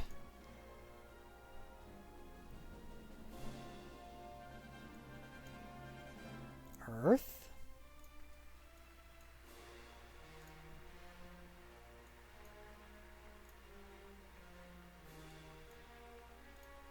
We don't really worry about Allegro con Moto because at R1 it's actually fine. However, Aegis Strike, while a build-in ability, which means we only have to move it from R1 to R2, does have Earth, while Meltdown and Curetta also have Earth. So Earth is a highly contested orb at the moment. And checking my stock, why did I leave that screen?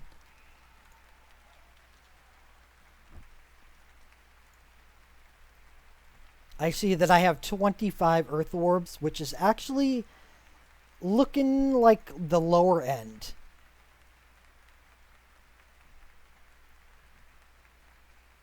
So Earth is hotly contested, which means though I do like the Aegis Strike ability, I think Curada and Meltdown, or at least Meltdown, is definitely the highest priority on Earth. So let's put in parentheses. Now, I'll assume that you know what I'm talking about. Meltdown is the highest priority for Earth. And then whether Kurata or Aegis Strike is for you would be up to you.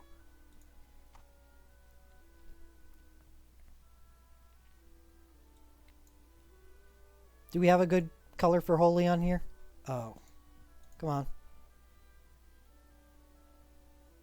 Professional Aqua? Yeah, that's fitting.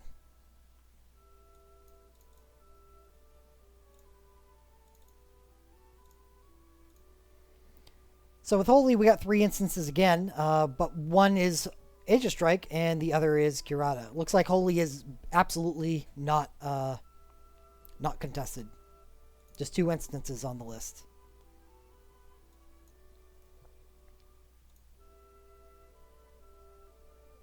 Oh, that's interesting that Allegra Moto takes white.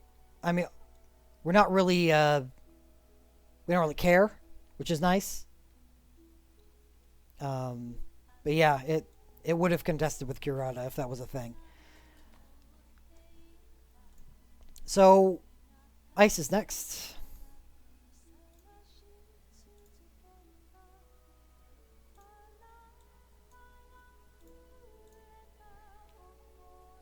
Looks like we got a problem.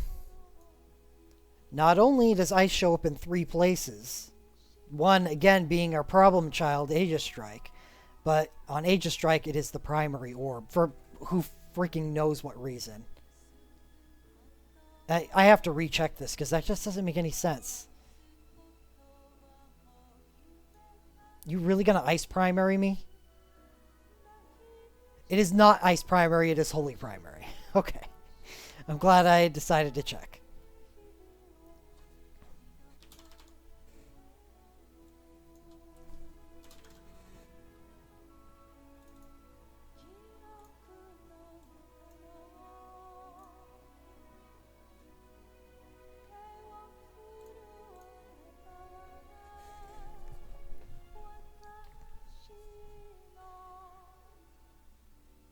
So that's a lot easier to deal with. Again, it is the same situation as Earth. We have Earth, Earth, and then Ice, Ice. And Snowspell Strike and Valley Garmanda are absolutely abilities that we would like to hone. So, again, still, though we swapped into Holy as the primary, Earth and Ice being a huge conflict is a detriment. And what else we got? Wind.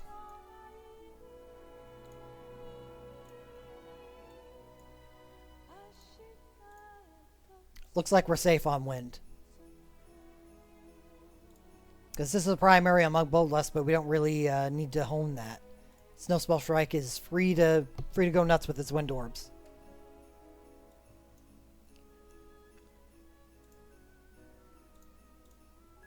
Oh, that hurts my eyes. Better. And lightning only shows up in one place, so great. Now, we've identified on this list that we have Earth issues and we have Ice issues if we want Aegis Strike, which we do. It is actually a good ability for Knights. And that's where I would normally go into our build-in ability fund and look at the orbs that these take and what they would shatter into. However, I'm not going to go into that very much because these abilities may actually end up being good. However, this is an important list to show you the breakdowns and overlaps. Remember,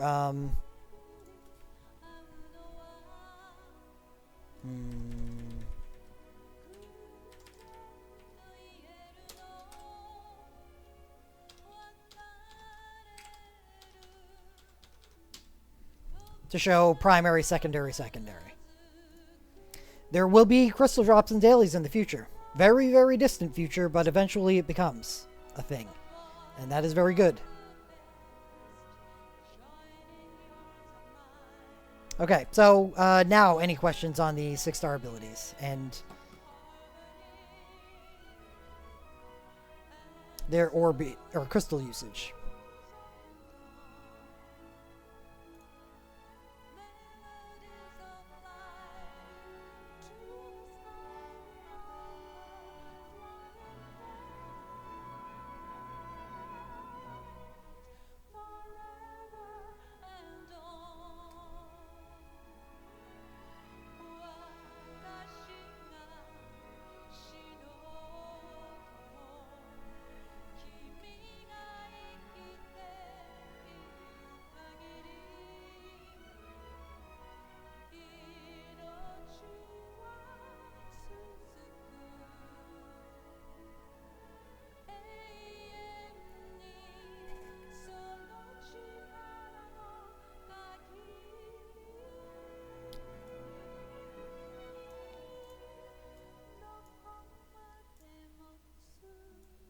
I've got a decision in front of me. Because I think having a strong Omega Drive is going to be a good thing. If I end up with Noctis being as good as I want him to be.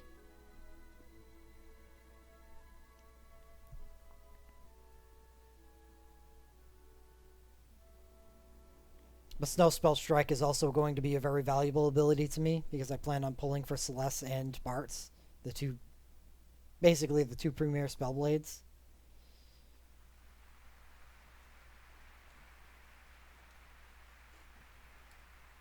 I mean, we do get a lot of power crystals.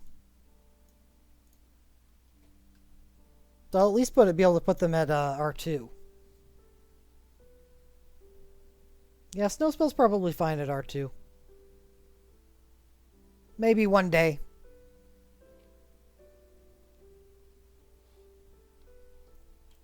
When crystals actually become farmable in dailies. Snowspell can advance.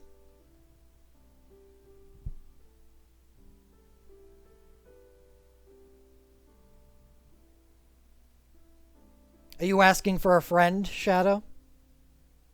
Hypothetical?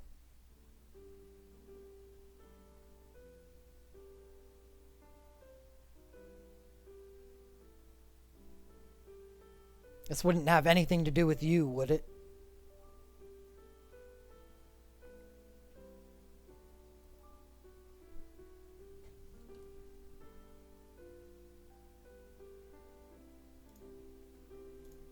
Okay, so this is our six-star ability breakdown. I'm gonna be done for the night. Not because I don't think we could keep going, but rather I just think it'd be better done tomorrow. So I'll start again tomorrow. But what I was going to do is break down the most valuable abilities under each school and talk about the same breakdown as I had up there was the primary, secondary, and basically try to impress upon people how important some orbs are versus others, which is going to be a very important thing for people to note and understand because we have an Orb Fest coming and you need to choose your best phase, sort of. Phase is. Thank you, Jimbo. Appreciate it every time. Thank you again for another great guide. Since when did she start trying to speak in English? Oh my god, that's the best! Oh god. Okay, well, anyway.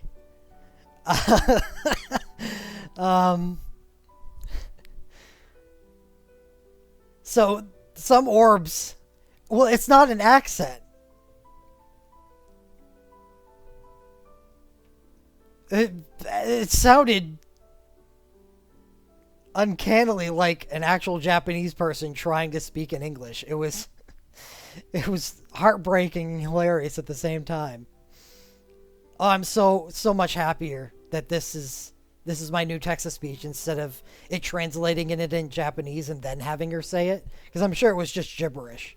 This is so much better. Well, anyway, this is something I really want to get done for tomorrow because it'd be very nice for people to understand just future honing considerations and, oh shit, I actually need to hone this orb even though I felt like I was good on it, or I'm low on this orb, but that's okay because I don't plan on ever using it. And I think that's an important thing.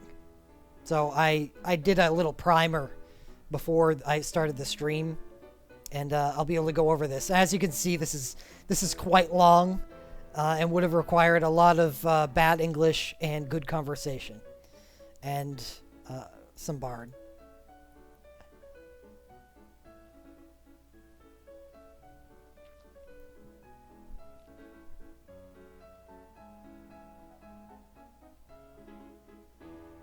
And I also had another section that I was going to be doing, which is going to be very important for the coming days, which is basically people that use more of a 5-star ability than most. So say you have Lightning's USB that you just pulled off this banner, but you don't have her BSB to use it with. That's why I have, you can reduce the burden on the 5-star ability usage with the Burst Soul Break. But what if you only have Lightning's USB? Well, then you've got to take and use Thundering Twin Strike. And because she gets high quick cast, that means she uses it a hell of a lot faster than anybody else, which means more hones. So it is a burden. It is a burden you'll gladly take. The English wiped off on me. I said gladly. But I want to point out that if you have any plans or pulling for these USBs, and you don't want to overcommit and also get the BSBs that usually come with them, but not in Terra's case, of course. It generally means that you're going to have to go a little further into the orb costs of the ability that accompanies them.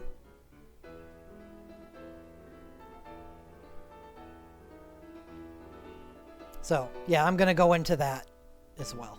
This is going to be tomorrow night, and we do have quite a bit to talk about then, too. I hope everyone is not